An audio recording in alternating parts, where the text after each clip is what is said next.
High school ಶಿಕ್ಷಕರ ನೇಮಕಾತಿ ಪರೀಕ್ಷೆ ಸೇರಿದಂತೆ ಇನ್ನಿತರ ಎಲ್ಲ ಶಿಕ್ಷಕರ ಅರ್ಹತಾ ಪರೀಕ್ಷೆಗಳಿಗೆ ಉಪಯುಕ್ತವಾಗುವಂತಹ ಸಂಪೂರ್ಣ ಶಿಶು ಮನೋವಿಜ್ಞಾನ ತರಗತಿಯ ಪರಿಪೂರ್ಣ ಪ್ಯಾಕೇಜ್ ಅನ್ನ ಎಜುಟ್ಯೂಬ್ ಕನ್ನಡ ಯೂಟ್ಯೂಬ್ ಚಾನಲ್ ನಿಮಗೆ ಕಂಪ್ಲೀಟ್ ಫ್ರೀ ಆಗಿ ಕೊಡ್ತಾ ಇದೆ. ಇನ್ನು ಇವತ್ತಿನ ತರಗತಿಯಲ್ಲಿ ಏನೆಲ್ಲ ಅಂಶಗಳಿದೆ ಅನ್ನುವಂಥದ್ದನ್ನ ನಾವು ನೇರವಾಗಿ ನೋಡ್ತಾ ಹೋಗೋಣ. ಇವತ್ತಿನ ತರಗತಿ ಯಾಕೆ ಇಂಪಾರ್ಟೆಂಟ್ ಇದೆ ಮತ್ತು ಇವತ್ತಿನ ತರಗತಿಯಲ್ಲಿ ಯಾವೆಲ್ಲ ಅಂಶಗಳ ಬಗ್ಗೆ ನಾವು ಕಲಿತೀವಿ. ವಿದ್ಯಾರ್ಥಿ ಮತ್ತು ಕಲಿಕೆ ಅನ್ನುವಂಥದ್ದು ಮೊದಲನೇ ಪಾಯಿಂಟ್ ಇದೆ. ಅದರಲ್ಲಿ ಕಲಿಕೆಯ ಅರ್ಥ ಮತ್ತು ಕಲಿಕೆಯ ವ್ಯಾಖ್ಯಾನಗಳು, ಕಲಿಕೆಯ ತತ್ವಗಳು, ಕಲಿಕೆಯ ಸ್ವಭಾವ, ಕಲಿಕೆಯ ಲಕ್ಷಣಗಳು, ಬಾಲ್ಯಾವಸ್ಥೆ.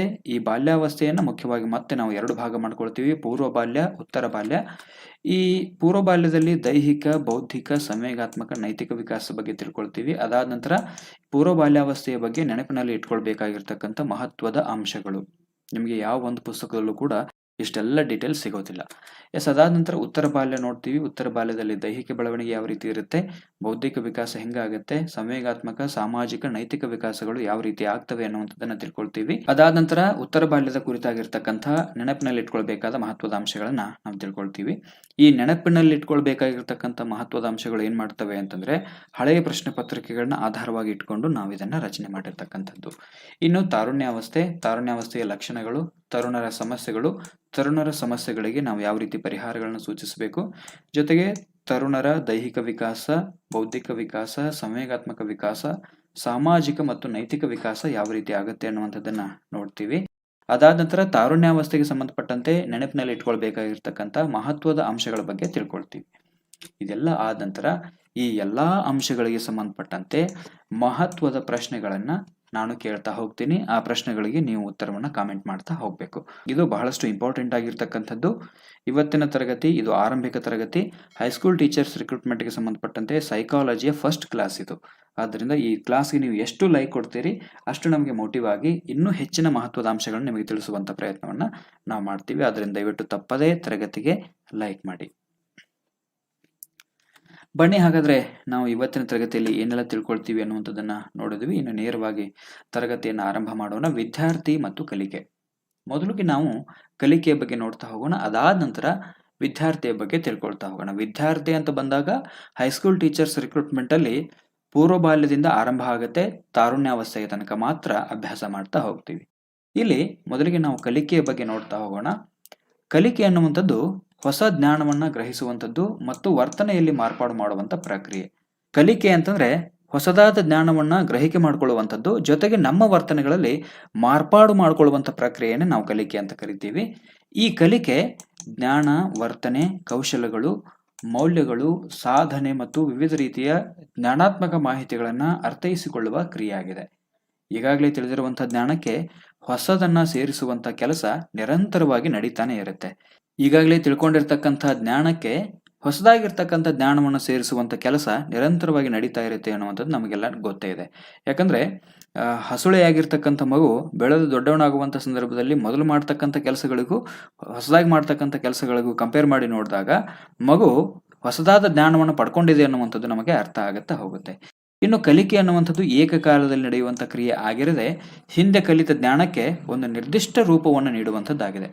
ಕಲಿಕೆ ಅನ್ನುವಂಥದ್ದು ಏಕಕಾಲದಲ್ಲಿ ನಡೆಯುವಂಥ ಪ್ರಕ್ರಿಯೆ ಅಲ್ಲ, ಅದು ಹಿಂದೆ ಕಲಿತಿರ್ತಕ್ಕಂಥ ಜ್ಞಾನಕ್ಕೆ ಹೊಸದಾಗಿರ್ತಕ್ಕಂಥ ಒಂದು ನಿರ್ದಿಷ್ಟ ರೂಪವನ್ನು ನೀಡುವಂಥದ್ದು. ಹೌದಾ? ಇದನ್ನೇ ನಾವು ಕಲಿಕೆ ಅಂತ ಕರಿತೀವಿ. ಮಾನವನ ಕಲಿಕೆ ಯಾವ ರೀತಿ ಆಗುತ್ತೆ ಅಂತಂದ್ರೆ ಶಿಕ್ಷಣದ ಮೂಲಕ ಆಗತ್ತೆ, ವೈಯಕ್ತಿಕ ವಿಕಾಸದ ಮೂಲಕ ಆಗತ್ತೆ, ತರಬೇತಿಯ ಮೂಲಕ ಆಗತ್ತೆ, ಪ್ರಯತ್ನಗಳ ಮೂಲಕ ಆಗತ್ತೆ. ಶಾಲೆಯೂ ಕೂಡ ಕಲಿಕೆಯಲ್ಲಿ ಮಹತ್ವದ ಪಾತ್ರ ವಹಿಸುತ್ತೆ. ಆಮೇಲೆ ಗುರಿ ನಿರೂಪಿತ ಕೆಲಸ, ಅನುಭವಗಳು, ಪರಿಪಕ್ವತೆ, ಮಾರ್ಗದರ್ಶನ, ಸಮಾಜ ಈ ಇತ್ಯಾದಿಗಳಿಂದ ಏನಾಗುತ್ತೆ ಅಂತಂದ್ರೆ ಮನುಷ್ಯನ ಕಲಿಕೆ ಉಂಟಾಗುತ್ತೆ. ಅರ್ಥ ಆಗ್ತಿದೆಯಾ? ಸರ್ವಜ್ಞನ ಒಂದು ಮಾತು ಬರುತ್ತೆ, ನೀವು ಕೇಳಿರ್ಬೇಕು. ಸರ್ವಜ್ಞ ಅನ್ನುವಂಥವನು ಗರ್ವದಿಂದ ಆದವನಲ್ಲ, ಸರ್ವರೊಳಗೊಂದೊಂದು ನುಡಿಗಲಿತು ವಿದ್ಯೆಯ ಪರ್ವತವೇ ಆದ ಸರ್ವಜ್ಞ ಅಂತ ಹೇಳ್ತಾರೆ.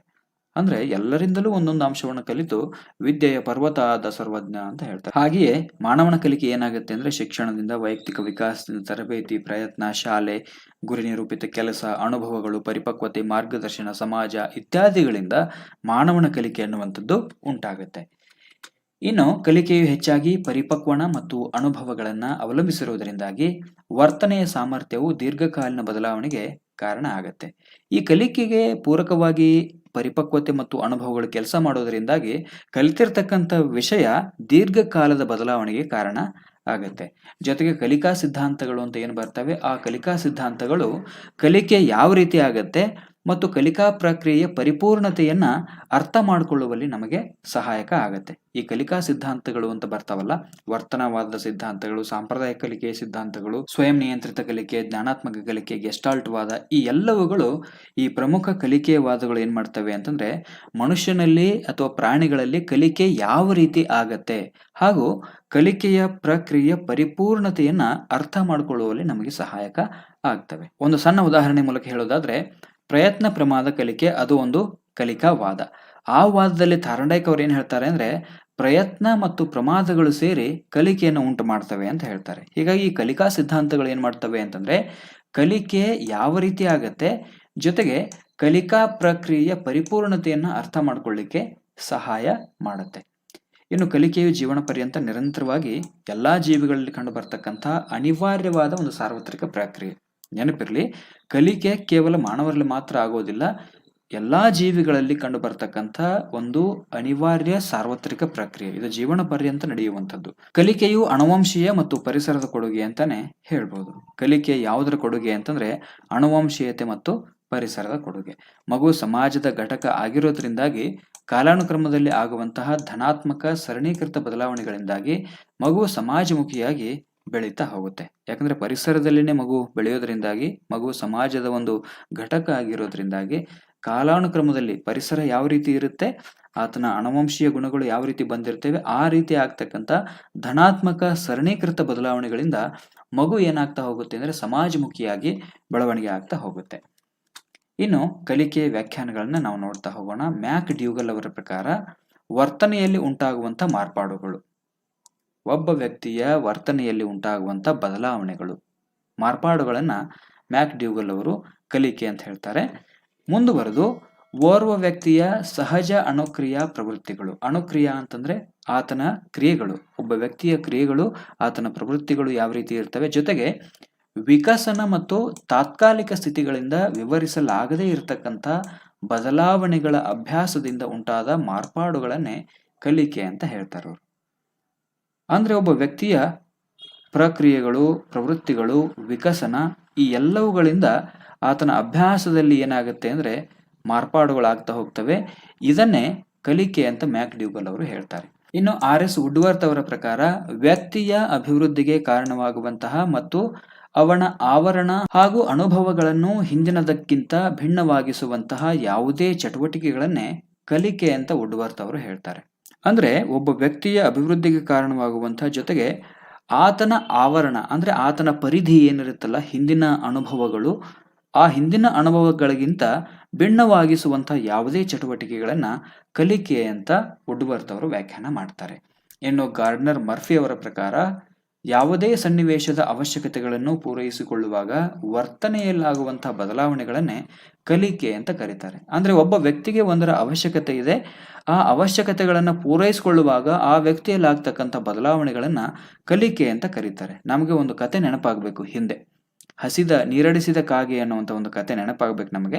ಒಂದು ನೀರಡಿಸಿರ್ತಕ್ಕಂಥ ಕಾಗೆ ಏನ್ ಮಾಡುತ್ತೆ ಅಂದ್ರೆ ನೀರಿಗಾಗಿ ಎಲ್ಲಾ ಕಡೆ ಅಲ್ದಾಡ್ಕೊಂಡು ಬಂದು, ಅದಕ್ಕೆ ಅವಶ್ಯಕತೆ ಇದೆ, ಏನ್ ಅವಶ್ಯಕತೆ ಇದೆ, ನೀರಿನ ಅವಶ್ಯಕತೆ ಇದೆ. ಆ ಕಾಗೆ ಆ ಕಡೆ ಈ ಕಡೆ ಎಲ್ಲಾ ಕಡೆ ಸುತ್ತಾಡುತ್ತಾ ಬಂದು ಒಂದು ಕೊಡವನ್ನ ನೋಡುತ್ತೆ. ಆ ಕೊಡದ ತಳಭಾಗದಲ್ಲಿ ಸ್ವಲ್ಪ ನೀರಿರುತ್ತೆ, ಹೌದಾ?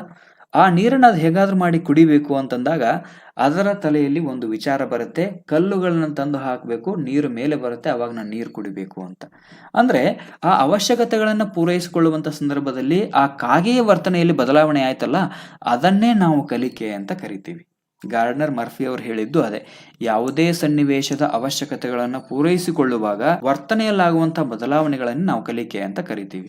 ಇನ್ನು ಗೇಟ್ಸ್ ಅವರ ಪ್ರಕಾರ ಅನುಭವದ ಮೂಲಕ ವರ್ತನೆಯಲ್ಲಾಗ್ತಕ್ಕಂಥ ಬದಲಾವಣೆಗಳು. ಅನುಭವಗಳು ಅಂತಂದ್ರೆ ಬಹಳಷ್ಟು ಅನುಭವಗಳು ಬರ್ತವೆ. ಅನುಭವದ ಮೂಲಕ ವರ್ತನೆಯಲ್ಲಿ ಆಗ್ತಕ್ಕಂಥ ಬದಲಾವಣೆಗಳು ಅಂದ್ರೆ ಒಂದು ಸಣ್ಣ ಮಗು ಇರುತ್ತೆ, ಸಣ್ಣ ಮಗು ಬೆಂಕಿಯನ್ನು ಹಿಡಿದಾಗ ಅದು ನನಗೆ ಸುಡುತ್ತೆ ಅನ್ನುವಂಥದ್ದು ಗೊತ್ತಿರೋದಿಲ್ಲ. ಯಾವಾಗ ಆ ಮಗು ಬೆಂಕಿಯನ್ನು ಹಿಡಿಯುತ್ತೆ ಆವಾಗ ಅನುಭವ ಆಗತ್ತೆ, ಬೆಂಕಿಯನ್ನು ಹಿಡಿದಾಗ ಕೈ ಸುಡುತ್ತೆ ಅನ್ನುವಂಥ ಅನುಭವ ಆಗತ್ತೆ. ಈ ಮೂಲಕ ಆ ಮಗು ಏನ್ ಮಾಡುತ್ತೆ ಅಂದ್ರೆ ನೆಕ್ಸ್ಟ್ ಟೈಮ್ ಆ ಬೆಂಕಿಯನ್ನು ಮುಟ್ಲಿಕ್ಕೆ ಹೋಗೋದಿಲ್ಲ. ಅನುಭವದ ಮೂಲಕ ಆ ಮಗುವಿನ ವರ್ತನೆಯಲ್ಲಿ ಬದಲಾವಣೆ ಆಯಿತು. ಇದನ್ನೇ ಕಲಿಕೆ ಅಂತ ಕರೀತಾರೆ. ಈ ಕಲಿಕೆಗೆ ಸಂಬಂಧಪಟ್ಟಂತೆ ಬಹಳಷ್ಟು ಹೇಳ್ತಾ ಕೂತ್ಕೋಬಹುದು. ಕಲಿಕೆಯ ಅರ್ಥವನ್ನ ವ್ಯಾಖ್ಯಾನವನ್ನ ಕೊಡ್ತಾ ಹೋಗ್ಬಹುದು. ಇಲ್ಲಿ ತಾರಂಡಾಯಿಕ್ ಅವರ ಒಂದು ವ್ಯಾಖ್ಯಾನ ಕೂಡ ಇದೆ ನೋಡಿ. ಪ್ರಚೋದನೆ ಮತ್ತು ಪ್ರತಿಕ್ರಿಯೆಗಳ ಮಧ್ಯೆ ಏರ್ಪಡುವಂತ ಬಂಧವೇ, ಪ್ರಚೋದನೆ ಮತ್ತು ಪ್ರತಿಕ್ರಿಯೆಗಳ ನಡುವೆ ಏರ್ಪಡುವಂತ ಬಂಧವನ್ನೇ ಕಲಿಕೆ ಅಂತ ತಾರಂಡಾಯಿಕ್ ಅವರು ಹೇಳ್ತಾರೆ. ವುಡ್ವರ್ತ್ ಅವರ ಪ್ರಕಾರ ವ್ಯಕ್ತಿಯ ವರ್ತನೆಗಳಲ್ಲಿ ಬದಲಾವಣೆ ತರುವಂತ ಅನುಭವಾತ್ಮಕ ಚಟುವಟಿಕೆಗಳನ್ನೇ ಕಲಿಕೆ ಅಂತ ಕರೀತಾರೆ. ವ್ಯಕ್ತಿಯ ವರ್ತನೆಯಲ್ಲಿ ಬದಲಾವಣೆ ತರತಕ್ಕಂಥ ಅನುಭವಾತ್ಮಕ ಚಟುವಟಿಕೆಗಳನ್ನ ಕಲಿಕೆ ಅಂತ ವುಡ್ವರ್ತ್ ಅವರು ಕರೀತಾರೆ. ಇದಿಷ್ಟು ಕಲಿಕೆಯ ವ್ಯಾಖ್ಯಾನಗಳು. ಕಲಿಕೆ ಅಂದ್ರೆ ಏನು ಅಂತ ನಿಮ್ಗೆ ಅರ್ಥ ಆಯ್ತು ಅಂತ ನಾನು ಭಾವಿಸ್ತೀನಿ. ಸೊ ಇದಿಷ್ಟು ಕಲಿಕೆಯ ವ್ಯಾಖ್ಯಾನಗಳಿಗೆ ಸಂಬಂಧಪಟ್ಟಂತೆ. ಇನ್ನು ಕಲಿಕೆಯ ತತ್ವಗಳನ್ನ ನಾವು ನೋಡ್ತಾ ಹೋಗೋಣ. ಜೀವಿಯೊಂದರ ವರ್ತನೆಯಲ್ಲಿ ಆಗ್ತಕ್ಕಂಥ ಶಾಶ್ವತ ಬದಲಾವಣೆಗಳು. ಕಲಿಕೆ ಅಂತಂದ್ರೆ ಜೀವಿಯೊಂದರ ವರ್ತನೆಯಲ್ಲಿ ಆಗ್ತಕ್ಕಂಥ ಶಾಶ್ವತ ಬದಲಾವಣೆಗಳು. ಇನ್ನು ಈ ಕಲಿಕೆ ತರಬೇತಿ, ಅಭ್ಯಾಸ, ಅನುಕರಣೆ, ವೀಕ್ಷಣೆಯಿಂದ ವರ್ತನೆಯಲ್ಲಿ ಆಗ್ತಕ್ಕಂಥ ಶಾಶ್ವತವಾದ ಬದಲಾವಣೆ. ಜೀವಿ ಒಂದು ಪರಿಸರದ ಹೊಸ ಸನ್ನಿವೇಶಕ್ಕೆ ಹೊಂದಿಕೊಳ್ಳುವಂತ ಕ್ರಿಯೆಯನ್ನೇ ನಾವು ಕಲಿಕೆ ಅಂತ ಕರಿತೀವಿ. ಇದು ಪರಿಪಕ್ವನದಿಂದ ಉಂಟಾಗ್ತಕ್ಕಂಥ ವರ್ತನೆಯ ಬದಲಾವಣೆ, ಅಭ್ಯಾಸ ಮತ್ತು ಪೂರ್ವ ಅನುಭವದಿಂದ ಉಂಟಾಗ್ತಕ್ಕಂಥ ವರ್ತನೆಯ ಬದಲಾವಣೆಯಾಗಿದೆ. ಇನ್ನು ಕಲಿಕೆಯ ಸ್ವಭಾವವನ್ನು ನಾವು ನೋಡ್ತಾ ಹೋಗೋಣ. ಕಲಿಕೆಯು ಹೊಂದಾಣಿಕೆ ಮತ್ತು ರೂಪಾಂತರ ಹೊಂದುವಂತ ಪ್ರಕ್ರಿಯೆಯಾಗಿದೆ. When you are in Rome be like a Roman ಅಂತ ಹೇಳ್ತಾರೆ. ಕಲಿಕೆಯು ಹೊಂದಾಣಿಕೆ ಮತ್ತು ರೂಪಾಂತರ ಹೊಂದತಕ್ಕಂಥ ಪ್ರಕ್ರಿಯೆ. ಹೊಂದಾಣಿಕೆ ಆಗಿಬಿಡೋದು, ಆ ಸನ್ನಿವೇಶಕ್ಕೆ ತಕ್ಕಂಗೆ ಹೊಂದಾಣಿಕೆ ಆಗೋದು. ರೂಪಾಂತರ ಹೊಂದೋದು, ಊಸರು ಒಳ್ಳೆ ಅಂತ ಅದಲ್ಲ, ಅದು ಬೇರೆ. ರೂಪಾಂತರ ಹೊಂದೋದು ಅಂತಂದ್ರೆ ಆ ಸನ್ನಿವೇಶಕ್ಕೆ ತಕ್ಕಂತೆ ನಿಮ್ಮ ವರ್ತನೆಗಳನ್ನ ಬದಲಾವಣೆ ಮಾಡ್ಕೊಂಡು ಬಿಡೋದು. ಇನ್ನು ಕಲಿಕೆಯು ಒಂದು ಸುಧಾರಣಾ ಕ್ರಿಯೆ. ಕಲಿಕೆಯು ಒಂದು ಸುಧಾರಣಾ ಕ್ರಿಯೆ ಅಂದ್ರೆ ಕೆಲವೊಬ್ರು ಅಂತಿರ್ತಾರೆ ನೋಡಿ, ಏನೋ ನೀನು ಸುಧಾರಣೆ ಆಗಿಲ್ಲ, ಇನ್ನು ಎಷ್ಟು ವರ್ಷ ಆಯ್ತು, ಡಿಗ್ರಿ ಮುಗೀತು ನಿಂದು, ಪೋಸ್ಟ್ ಗ್ರಾಜುಯೇಷನ್ ಆಯ್ತು, ನೀನು ಸುಧಾರಣೆ ಆಗಿಲ್ಲ ಅಂತ ಅಂತಿರ್ತಾರೆ. ಕಲಿಕೆ ಅಂತಂದ್ರೆ ಒಂದು ಸುಧಾರಣಾ ಕ್ರಿಯೆ. ಕಲಿಕೆ ಒಂದು ಸಂಘಟಿಸುವಂತ ಕ್ರಿಯೆ. ಕಲಿಕೆಯು ವರ್ತನೆಯಲ್ಲಿ ಬದಲಾವಣೆ ತರುವಂತ ಕ್ರಿಯೆ. ಕಲಿಕೆಯು ಒಂದು ಸಕ್ರಿಯ ಕ್ರಿಯೆ. ಕಲಿಕೆಯು ಗುರಿ ನಿರ್ದೇಶಿತ ಕ್ರಿಯೆ. ನಾವು ಕಲಿತಾ ಇರ್ತೀವಿ ಅಂದ್ರೆ ನಮಗೊಂದು ಏನಾದರೂ ಗುರಿ ಇರುತ್ತೆ. ಇನ್ನು ಕಲಿಕೆಯು ಸಾರ್ವತ್ರಿಕ ಮತ್ತು ಮುಂದುವರಿಯುವಂತ ಕ್ರಿಯೆ. ಕಲಿಕೆ ಎಲ್ಲರಲ್ಲೂ ನಡೆಯುತ್ತೆ, ನಿರಂತರವಾಗಿ ನಡೆಯುತ್ತೆ. ಇನ್ನು ಕಲಿಕೆಯ ಲಕ್ಷಣಗಳನ್ನ ನಾವು ನೋಡ್ತಾ ಹೋಗೋಣ. ಕಲಿಕೆಯು ತರಬೇತಿ, ಅಭ್ಯಾಸ ಮತ್ತು ಪೂರ್ವಾನುಭವದಿಂದ ವರ್ತನೆಯಲ್ಲಿ ಉಂಟಾಗುವಂತ ಶಾಶ್ವತ ಬದಲಾವಣೆ ಅಂತ ನಾವು ಹೇಳ್ತೀವಿ. ಇದು ಜೀವನ ಪರ್ಯಂತ ನಿರಂತರ ಮತ್ತು ಎಲ್ಲಾ ಜೀವಿಗಳು ನಡೆಯುವಂತ ಸಾರ್ವತ್ರಿಕ ಪ್ರಕ್ರಿಯೆ. ಕಲಿಕೆಯು ಆಂತರಿಕವಾಗಿರ್ಬೋದು ಅಥವಾ ಬಾಹ್ಯವಾಗಿರ್ಬೋದು. ಉದಾಹರಣೆಗೆ ಮಾನಸಿಕ ಆಲೋಚನೆ ಆಂತರಿಕವಾಗಿದ್ದರೆ ಅದರ ಉತ್ಪನ್ನ ಬಾಹ್ಯವಾಗಿರ್ತದೆ. ಒಬ್ಬ ವ್ಯಕ್ತಿ ಮಾನಸಿಕವಾಗಿ ಏನೋ ವಿಚಾರ ಮಾಡ್ತಿರ್ತಾನೆ, ಅದರ ಕೆಲಸ ಬಾಹ್ಯವಾಗಿ ನಡೀತಾ ಇರುತ್ತೆ. ಇನ್ನು ಕಲಿಕೆಯು ವರ್ತನೆಯಲ್ಲಿ ತಾತ್ಕಾಲಿಕ ಅಥವಾ ಶಾಶ್ವತ ಬದಲಾವಣೆಯನ್ನು ತರುತ್ತೆ. ಉದಾಹರಣೆಗೆ ತಾತ್ಕಾಲಿಕವಾಗಿ ಕಲಿತಿರ್ತಕ್ಕಂಥ ಸಂಗೀತ ಬಾಲ್ಯದಲ್ಲಿನ ತಪ್ಪುಗಳು ಮುಂದೆ ಆಗದೆ ಇರುವಂಥದ್ದು. ಇಲ್ಲಿ ತಾತ್ಕಾಲಿಕವಾಗಿ ಅಂದ್ರೆ ಕಲಿಕೆ ತಾತ್ಕಾಲಿಕವಾಗಿ ವರ್ತನೆಯಲ್ಲಿ ಬದಲಾವಣೆ ತರುತ್ತೆ. ಅಂದ್ರೆ ನಾವು ತಾತ್ಕಾಲಿಕವಾಗಿ ಕಲ್ತಿರ್ತಕ್ಕಂಥ ಸಂಗೀತ ಅಂದ್ರೆ ಒಂದು 3-4 ತಿಂಗಳು ಸಂಗೀತ ಕ್ಲಾಸಿಗೆ ಹೋಗಿ ಸಂಗೀತವನ್ನು ಕಲ್ತ ನಂತರ ಅದನ್ನ ಬಿಟ್ಟು ಬಿಡೋದು, ಮರೆತು ಬಿಡೋದು, ಅದು ತಾತ್ಕಾಲಿಕ ಬದಲಾವಣೆ. ಇನ್ನು ಕಲಿಕೆ ನಮ್ಮಲ್ಲಿ ಶಾಶ್ವತ ಬದಲಾವಣೆಗಳನ್ನು ಕೂಡ ಉಂಟು ಮಾಡುತ್ತೆ. ಅದು ಯಾವುದು ಅಂತಂದ್ರೆ ಬಾಲ್ಯದಲ್ಲಿ ಮಾಡಿರ್ತಕ್ಕಂಥ ತಪ್ಪುಗಳು ಮುಂದೆ ಆಗದೆ ಇರುವಂಥದ್ದು. ಬಾಲ್ಯದಲ್ಲಿ ಬೆಂಕಿಯನ್ನು ನೋಡಿ ಹಿಡಿಲಿಕ್ಕೆ ಹೋಗಿರ್ತಕ್ಕಂಥ ಮಗು ಮುಂದೆ ಯಾವತ್ತೂ ಬೆಂಕಿಯನ್ನು ಕಂಡಾಗ ಅದನ್ನು ಹಿಡಿಲಿಕ್ಕೆ ಹೋಗೋದಿಲ್ಲ. ಇದು ಶಾಶ್ವತವಾಗಿರ್ತಕ್ಕಂಥ ಬದಲಾವಣೆ. ಇನ್ನು ಕಲಿಕೆ ಅನ್ನುವಂಥದ್ದು ಧನಾತ್ಮಕವೂ ಆಗಿರ್ಬೋದು, ಋಣಾತ್ಮಕವೂ ಕೂಡ ಆಗಿರ್ಬೋದು. ಉದಾಹರಣೆಗೆ ಶಾಲೆಯಲ್ಲಿ ಮೌಲ್ಯ ಶಿಕ್ಷಣದ ಮೂಲಕ ಶಿಸ್ತು, ಸತ್ಯ ಇತ್ಯಾದಿ ಉತ್ತಮ ಗುಣಗಳನ್ನ ಅಳವಡಿಸಿಕೊಳ್ಬಹುದು. ಅಥವಾ ಅದೇ ಮಕ್ಕಳು ಸುಳ್ಳು ಹೇಳೋದು, ಕಳ್ಳತನ ಮಾಡೋದು ಇತ್ಯಾದಿ ಗುಣಗಳನ್ನು ಕೂಡ ರೂಢಿಸಿಕೊಳ್ಬಹುದು. ಹೀಗಾಗಿ ಕಲಿಕೆ ಧನಾತ್ಮಕವೂ ಆಗಿರ್ಬೋದು, ಋಣಾತ್ಮಕವೂ ಕೂಡ ಆಗಿರ್ಬೋದು. ಇನ್ನು ಕಲಿಕೆಯು ಅನುವಂಶೀಯತೆ ಮತ್ತು ಪರಿಸರದ ಕೊಡುಗೆಯಾಗಿದೆ. ಉದಾಹರಣೆಗೆ ವಂಶ ಪಾರಂಪರ್ಯವಾಗಿ ಸಂಗೀತ ಹಿನ್ನೆಲೆಯಿಂದ ಬಂದಿರತಕ್ಕಂಥ ಮಗು ಸಂಗೀತ ಕಲಿಯಲು ಆಸಕ್ತಿಯನ್ನು ತೋರಿಸುತ್ತೆ. ಇದು ಅನುವಂಶೀಯತೆ. ಅನುವಂಶೀಯವಾಗಿ ಮಗು ಕೌಟುಂಬಿಕವಾಗಿ ಸಂಗೀತದ ಹಿನ್ನೆಲೆಯಿಂದ ಬಂದಿರತಕ್ಕಂಥ ಮಗು ಏನ್ ಮಾಡುತ್ತೆ ಅಂದ್ರೆ ಮುಂದೆ ಕೂಡ ಸಂಗೀತವನ್ನು ಕಲೀಲಿಕ್ಕೆ ಆಸಕ್ತಿ ತೋರಿಸುತ್ತೆ. ಸಹವಾಸ ದೋಷದಿಂದಾಗಿ ಮಕ್ಕಳು ಮೌಲ್ಯಗಳನ್ನ ಗೌರವಿಸದೇ ಇರುವಂತದ್ದು ಕೂಡ ಹೌದಾ. ಉತ್ತಮ ಅನುವಂಶೀಯತೆಯಿಂದ ಬಂದಿರತಕ್ಕಂಥ ಮಗು ಕೂಡ ಕೆಟ್ಟ ಪರಿಸರದಲ್ಲಿ ಬೆಳವಣಿಗೆ ಆಗೋದ್ರಿಂದಾಗಿ ಮಕ್ಕಳು ಮೌಲ್ಯಗಳನ್ನ ಗೌರವಿಸದೆ ಇರುವಂತದ್ದು ಕೂಡ ಆಗ್ತದೆ. ಇಲ್ಲಿ ನಮಗೆ ಒಂದು ಕತೆ ನೆನಪಾಗಬೇಕು. 2 ಗಿಳಿಗಳು ಅಂತ ಹೇಳಿ ಒಂದು ಕತೆ ಬರ್ತಿತ್ತು ನೋಡಿ ಹಿಂದೆ. 2 ಗಿಳಿಗಳು, ಒಂದು ಗಿಳಿ ಸಾಧು ಹತ್ರ ಬೆಳೆಯುತ್ತೆ, ಇನ್ನೊಂದು ಕಟುಕರ ಮನೆಯಲ್ಲಿ ಬೆಳೆಯುತ್ತೆ. ಅನುವಂಶೀಯವಾಗಿ ಉತ್ತಮವಾಗಿರ್ತಕ್ಕಂಥ ಗಿಳಿಗಳೇ ಅವು. ಆದ್ರೆ ಒಂದು ಗಿಳಿ ಏನ್ ಮಾಡುತ್ತೆ ಅಂದ್ರೆ ಉತ್ತಮರ ಸಹವಾಸದಲ್ಲಿ ಬೆಳೆದ್ರೆ ಇನ್ನೊಂದು ಗಿಳಿ ಕೆಟ್ಟ ವಾತಾವರಣದಲ್ಲಿ ಬೆಳೆಯೋದ್ರಿಂದಾಗಿ, ಕೆಟ್ಟ ಪರಿಸರದಲ್ಲಿ ಬೆಳೆಯೋದ್ರಿಂದಾಗಿ ಅದು ಏನ್ ಮಾಡುತ್ತೆ ಅಂದ್ರೆ ಆ ಮೌಲ್ಯಗಳನ್ನು ಗೌರವಿಸದೆ ಬೆಳೆಯುವಂತ ಪ್ರಯತ್ನವನ್ನ ಮಾಡುತ್ತೆ. ಇದು ನಮಗೆ ನೆನಪಿರಬೇಕು. ಅಂದ್ರೆ ಕಲಿಕೆ ಅನುವಂಶೀಯತೆ ಮತ್ತು ಪರಿಸರದ ಕೊಡುಗೆ ಅನ್ನುವಂಥದ್ದು. ಇನ್ನು ಕಲಿಕೆಯು ಸದಾ ಚಲನಶೀಲ ಗುಣವನ್ನು ಹೊಂದಿದೆ. ಮಗು ಮೊದಲು ಮನೆ, ನಂತರ ಶಾಲೆ, ಸ್ನೇಹಿತರು, ಪುಸ್ತಕಗಳು, ಟಿವಿ, ಜಾತ್ರೆ ಹೀಗೆ ಹಲವಾರು ಮೂಲಗಳಿಂದ ಹುಟ್ಟಿನಿಂದ ಸಾವಿನವರೆಗೆ ಈ ಎಲ್ಲ ಅಂಶಗಳ ಮೂಲಕ ತನ್ನ ಕಲಿಕೆಯನ್ನು ಮುಂದುವರಿಸಿಕೊಂಡೇ ಹೋಗ್ತಾ ಇರುತ್ತೆ. ಹೀಗಾಗಿ ಕಲಿಕೆಯು ಸದಾ ಚಲನಶೀಲ ಗುಣವನ್ನು ಹೊಂದಿದೆ ಅಂತ ಹೇಳ್ತೀವಿ. ಕಲಿಕೆಯು ಉದ್ದೇಶಪೂರ್ವಕವಾಗಿರ್ಬೋದು ಅಥವಾ ಆಕಸ್ಮಿಕವಾಗಿ ನಡೀಬಹುದು. ಕಲಿಕೆ ಉದ್ದೇಶಪೂರ್ವಕವಾಗಿ ನಡೀಬಹುದು ಅಥವಾ ಆಕಸ್ಮಿಕವಾಗಿ ಕೂಡ ನಡೀಬಹುದು. ಉದಾಹರಣೆಗೆ ಉದ್ದೇಶಪೂರ್ವಕವಾಗಿ ಮಗುವನ್ನು ಶಾಲೆಗೆ ಸೇರಿಸಿ ಕಲಿಸುವಂಥದ್ದು, ಚೆನ್ನಾಗಿ ಓದಬೇಕು ಅನ್ನುವಂಥ ವಿದ್ಯಾರ್ಥಿ ಆಟಗಳಲ್ಲಿ ಹೆಚ್ಚು ಸಾಧನೆ ಮಾಡುವಂಥದ್ದು. ಅರ್ಥ ಆಗ್ತಿದೆಯಾ? ಇಲ್ಲಿ ಆಟದಲ್ಲಿ ಮಾಡುವಂಥ ಸಾಧನೆ ಏನು ಅಂತಂದ್ರೆ ಅದು ಆಕಸ್ಮಿಕ. ಮಗುವನ್ನ ನಾವು ಉದ್ದೇಶಪೂರ್ವಕವಾಗಿ ಶಾಲೆಗೆ ಸೇರಿಸಿ ಕಲಿಸುವಂಥದ್ದು ಉದ್ದೇಶಪೂರ್ವಕ ಕಲಿಕೆ ಆದರೆ, ಚೆನ್ನಾಗಿ ಓದಬೇಕು ಅನ್ನುವಂಥ ವಿದ್ಯಾರ್ಥಿ ಆಟಗಳಲ್ಲಿ ಹೆಚ್ಚು ಸಾಧನೆ ಮಾಡ್ತಾನಲ್ಲ, ಅದು ಆಕಸ್ಮಿಕವಾಗಿ ನಡೀತಕ್ಕಂಥ ಕಲಿಕೆ. ಇನ್ನು ಕಲಿಕೆಯು ಎಲ್ಲಾ ಜೀವಿಗಳಲ್ಲಿ ಕಂಡು ಬರ್ತಕ್ಕಂಥ ಒಂದು ಸಾಮಾನ್ಯವಾದ ಪ್ರಕ್ರಿಯೆ. ಆಹಾರ, ನೀರು, ಗಾಳಿ ಇತ್ಯಾದಿಗಳನ್ನು ಪಡೆಯುವುದು ಎಲ್ಲಾ ಜೀವಿಗಳಲ್ಲಿ ಕೂಡ ಕಂಡು ಬರುತ್ತೆ. ಹೀಗಾಗಿ ಇತ್ಯಾದಿ ಎಲ್ಲ ಅಂಶಗಳನ್ನ ಕಲಿಯುವಂತ ಸಂದರ್ಭದಲ್ಲಿ ಪ್ರಾಣಿಗಳು ಕಲಿಕೆಯನ್ನ ಅವಲಂಬಿಸಿವೆ ಅಂತಾನೆ ಹೇಳ್ಬೋದು. ಕಲಿಕೆಯು ಅನುಭವ, ವೀಕ್ಷಣೆ, ಅನ್ವಯಿಕೆಗಳಿಂದ ಕೂಡಿದೆ. ಉದಾಹರಣೆಗೆ ಪ್ರತಿದಿನ ಮನೆ ಮುಂದೆ ನೀರು ಹಾಕಿ ರಂಗೋಲಿ ಬಿಡುವಂತ ಅಭ್ಯಾಸ, ಇದು ಅನುಭವಗಳಿಂದ, ವೀಕ್ಷಣೆಯಿಂದ, ಅನ್ವಯಿಕೆಗಳಿಂದ ಕೂಡಿರ್ತಕ್ಕಂಥದ್ದು. ಮನೆ ಮುಂದೆ ನೀರು ಹಾಕಿ ರಂಗೋಲಿ ಬಿಡುವಂಥದ್ದು ಇಂದು ನಿನ್ನೆಯದಲ್ಲ, ಹಲವಾರು ವರ್ಷಗಳ ಹಿಂದಿನಿಂದ ಬಂದಿರತಕ್ಕಂಥದ್ದು. ಅಂದ್ರೆ ಇಲ್ಲಿ ಕಲಿಕೆ ಅನುಭವದಿಂದ ಆಗಿದೆ, ವೀಕ್ಷಣೆಯಿಂದ ಆಗುತ್ತೆ, ಜೊತೆಗೆ ಅಪ್ಲೈ ಮಾಡ್ಕೊಳ್ಳೋದ್ರಿಂದ ಕೂಡ ಆಗತ್ತೆ ಅನ್ನುವಂಥದ್ದು ನಮಗೆ ನೆನಪಿರಬೇಕು. ಇನ್ನು ವಿಕಾಸಾತ್ಮಕ ಹಂತಗಳಿಗೆ ಅನುಗುಣವಾಗಿ ವೈವಿಧ್ಯತೆಯನ್ನ ಹೊಂದಿರುತ್ತೆ ಕಲಿಕೆ. ಉದಾಹರಣೆಗೆ ಹಸುಳೆ ಮಗುವಿಗೆ ಬೇಕಾಗಿರ್ತಕ್ಕಂಥ ವಸ್ತುವನ್ನು ಕೊಡದೇ ಇದ್ದಾಗ ಆ ಮಗು ಕೆಳಗೆ ಬಿದ್ದು ಉರುಳಾಡಿ ಅಳುತ್ತೆ. ಅಂದ್ರೆ ಹಸುಳೆ ಮಗುವಿಗೆ ಬೇಕಾಗಿರ್ತಕ್ಕಂಥ ವಸ್ತುವನ್ನು ನಾವು ಕೊಡದೇ ಇದ್ದಾಗ ಆ ಮಗು ಕೆಳಗೆ ಬಿದ್ದು ಉರುಳಾಡಿ ಅಳುತ್ತೆ.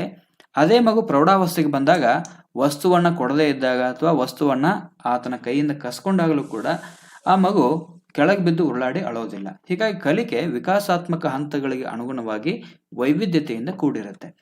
ಇನ್ನು ಅನುಭವದ ಮೂಲಕ ವ್ಯಕ್ತಿಯ ವರ್ತನೆಯಲ್ಲಿ ಬದಲಾವಣೆಯನ್ನ ಕಲಿಕೆ ಉಂಟು ಮಾಡುತ್ತೆ.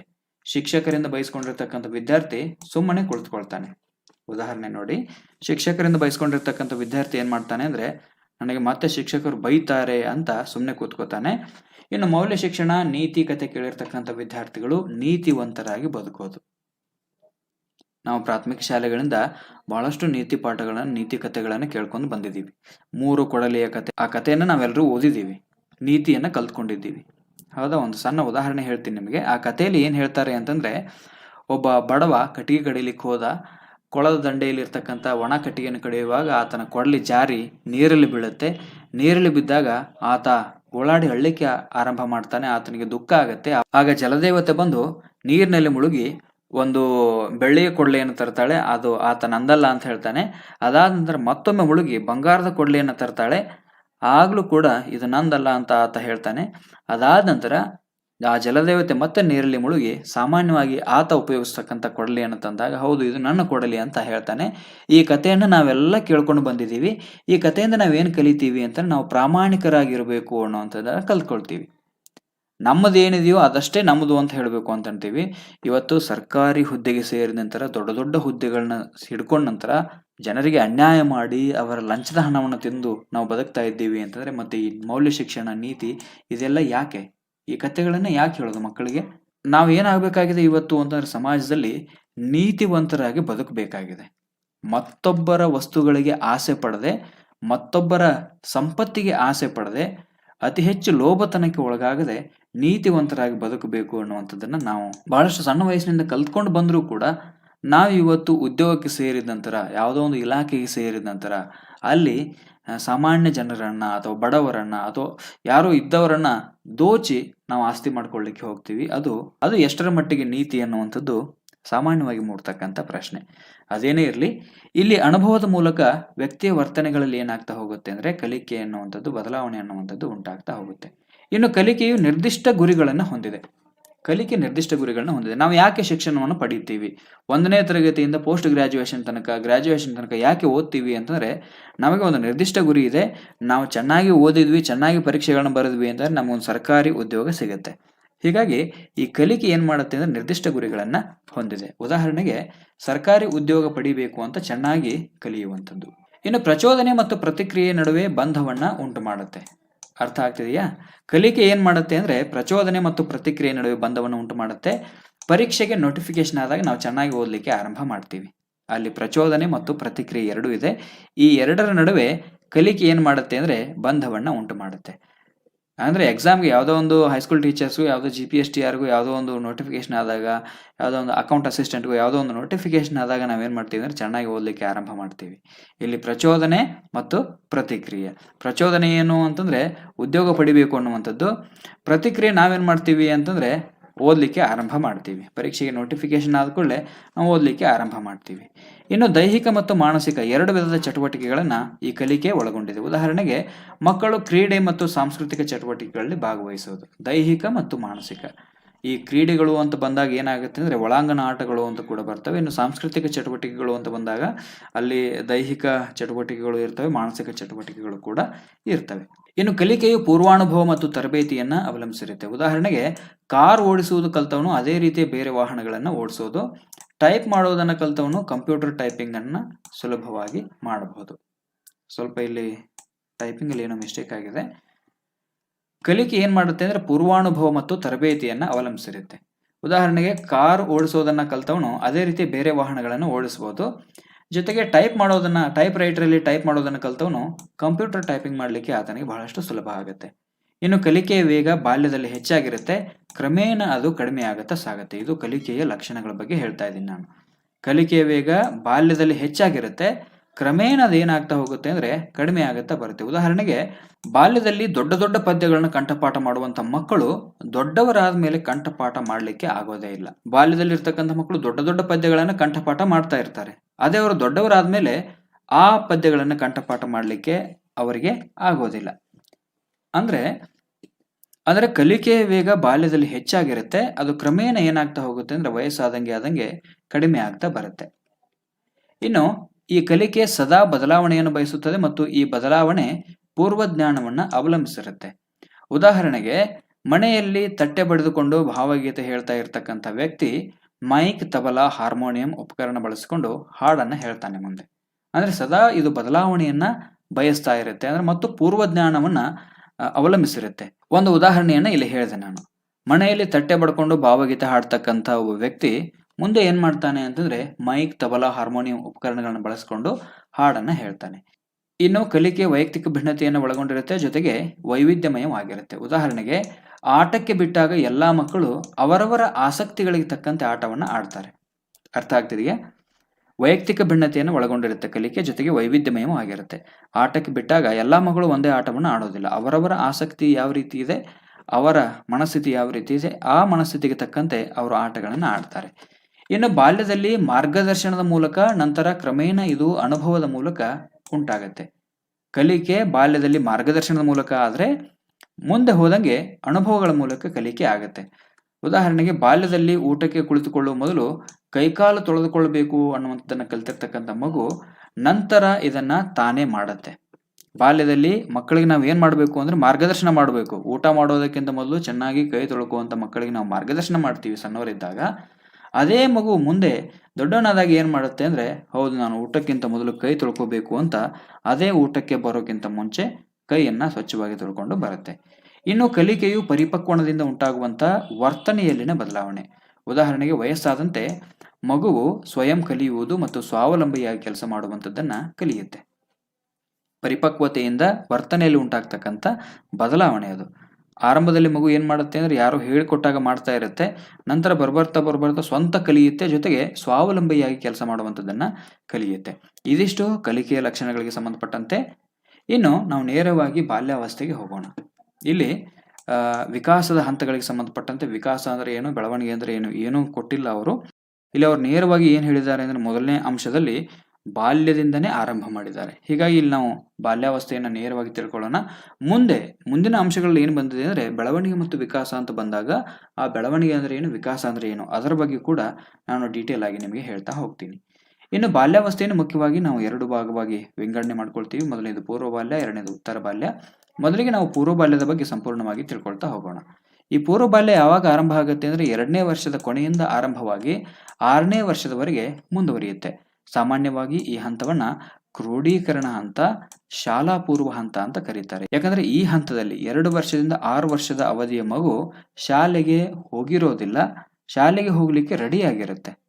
ಹೀಗಾಗಿ ಈ ಹಂತವನ್ನ ಕ್ರೋಢೀಕರಣ ಹಂತ, ಶಾಲಾ ಪೂರ್ವ ಹಂತ ಅಂತ ಕೂಡ ಕರೀತಾರೆ. ಅಲ್ಲದೆ ಎರಿಕ್ಸನ್ ಅವರು 2 ವರ್ಷದಿಂದ 3 ವರ್ಷದ ಅವಧಿಯನ್ನು ಅಂದ್ರೆ ಈ ಪೂರ್ವ ಬಾಲ್ಯ ಅವಸ್ಥೆಯನ್ನ ಸ್ವಾಯತ್ತತೆ, ಅವಮಾನ ಮತ್ತು ಅನುಮಾನದ ಹಂತ ಅಂತ ಕರೀತಾರೆ. ಸ್ವಾಯತ್ತತೆ, ಅವಮಾನ ಮತ್ತು ಅನುಮಾನದ ಹಂತ ಅಂತ ಕರೀತಾರೆ. ಹಾಗೆ ಜೀನ್ ಪಿಯಾಜೆ ಅವರು ಈ ಹಂತವನ್ನು ಕಾರ್ಯಪೂರ್ವ ಹಂತ ಅಂತ ಕರೀತಾರೆ. ಇನ್ನು ನಾವು ಪೂರ್ವ ಬಾಲ್ಯಾವಸ್ಥೆಯಲ್ಲಿ ಬರ್ತಕ್ಕಂಥ ದೈಹಿಕ, ಬೌದ್ಧಿಕ, ಸಂವೇಗಾತ್ಮಕ, ಸಾಮಾಜಿಕ ಮತ್ತು ನೈತಿಕ ವಿಕಾಸಗಳ ಕುರಿತು ಸಂಪೂರ್ಣವಾಗಿ ನೋಡ್ತಾ ಹೋಗೋಣ. ಇದು ಬಹಳಷ್ಟು ಇಂಪಾರ್ಟೆಂಟ್ ಆಗಿರ್ತಕ್ಕಂಥದ್ದು. ಮೊದಲಿಗೆ ನಾವು ಪೂರ್ವ ಬಾಲ್ಯದ ದೈಹಿಕ ವಿಕಾಸ, ದೈಹಿಕ ಬೆಳವಣಿಗೆಗಳು ಯಾವ ರೀತಿ ಆಗ್ತವೆ ಅನ್ನುವಂಥದ್ದನ್ನ ನೋಡೋಣ. ಪೂರ್ವ ಬಾಲ್ಯಾವಸ್ಥೆಯಲ್ಲಿ ಬೆಳವಣಿಗೆ ನಿಧಾನವಾಗಿ ಏರಿಳಿತಗಳಿಲ್ಲದೆ ಮುಂದುವರಿಯುತ್ತೆ. ಬೆಳವಣಿಗೆಯ ವೇಗ ಇಲ್ಲಿ ಕಡಿಮೆ ಇರುತ್ತೆ.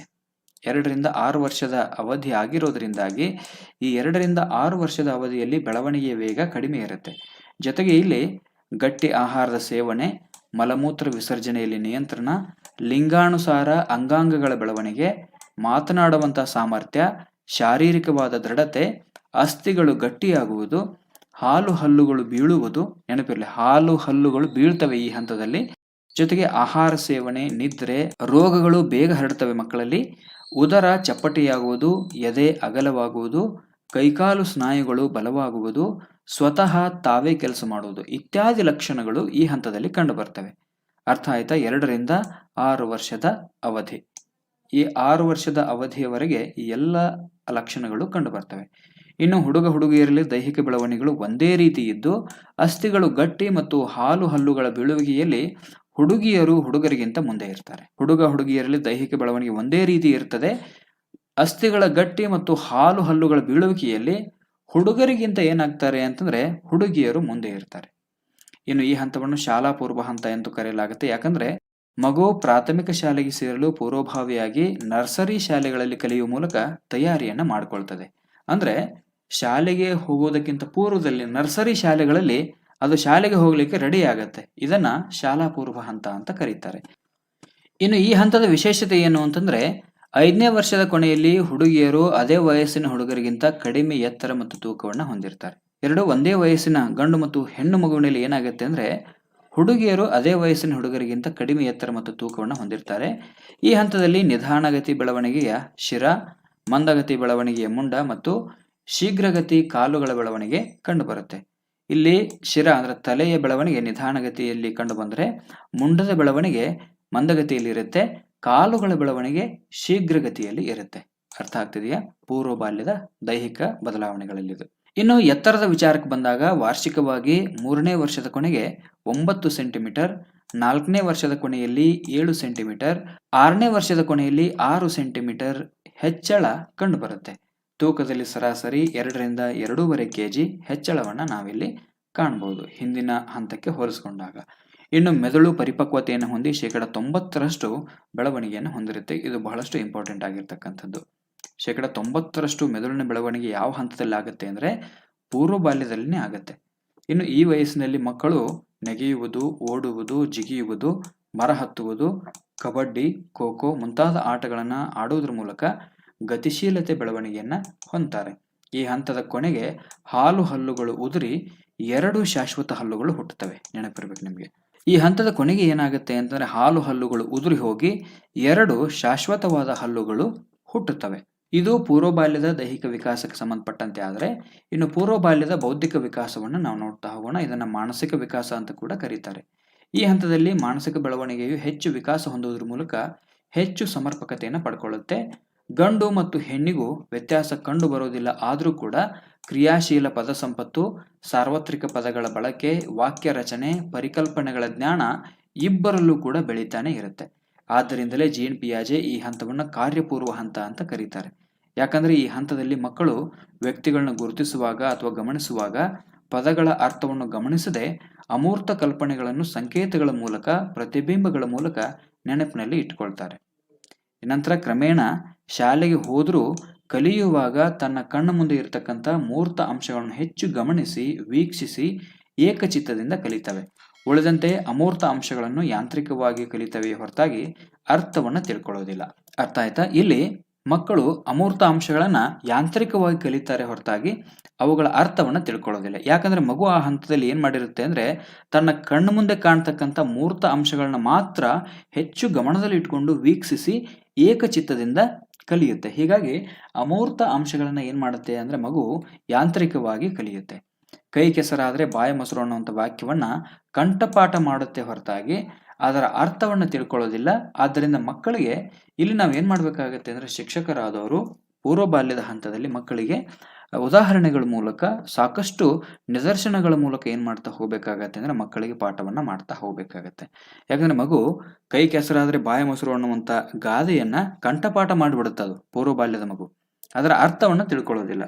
ಯಾವಾಗ ನಾವು ನಿದರ್ಶನಗಳ ಮೂಲಕ ಉದಾಹರಣೆಗಳ ಮೂಲಕ ಆ ಮಕ್ಕಳಿಗೆ ತಿಳಿಸ್ಕೊಡ್ತೀವಿ ಆಗ ಆ ಮಗುವಿನ ಬೌದ್ಧಿಕ ವಿಕಾಸ ಸಮರ್ಪಕವಾಗಿ ಆಗತ್ತೆ. ಇನ್ನು ನಾನು ಆವಾಗಲೇ ಹೇಳಿದೆ ನಿಮಗೆ ಮಗುವಿಗೆ ಏನ್ ಮಾಡ್ತಾ ಹೋಗ್ಬೇಕು ಅಂದ್ರೆ ಉದಾಹರಣೆಗಳ ಮೂಲಕ ನಿದರ್ಶನಗಳ ಮೂಲಕ ಹೇಳಬೇಕು ಅಂತ. ಯಾಕೆ ನಿದರ್ಶನಗಳ ಮೂಲಕ ಹೇಳಬೇಕು ಅಂತಂದ್ರೆ ಮಗುವಿನಲ್ಲಿ ಪೂರ್ವ ಬಾಲ್ಯದ ಮಗುವಿನಲ್ಲಿ ತಾರ್ಕಿಕ ಆಲೋಚನಾ ಸಾಮರ್ಥ್ಯ ಆಗಲಿ ಜೊತೆಗೆ ಅಮೂರ್ತ ಕಲ್ಪನೆ ಸ್ಪಷ್ಟವಾಗಿ ಇರುವುದಿಲ್ಲ.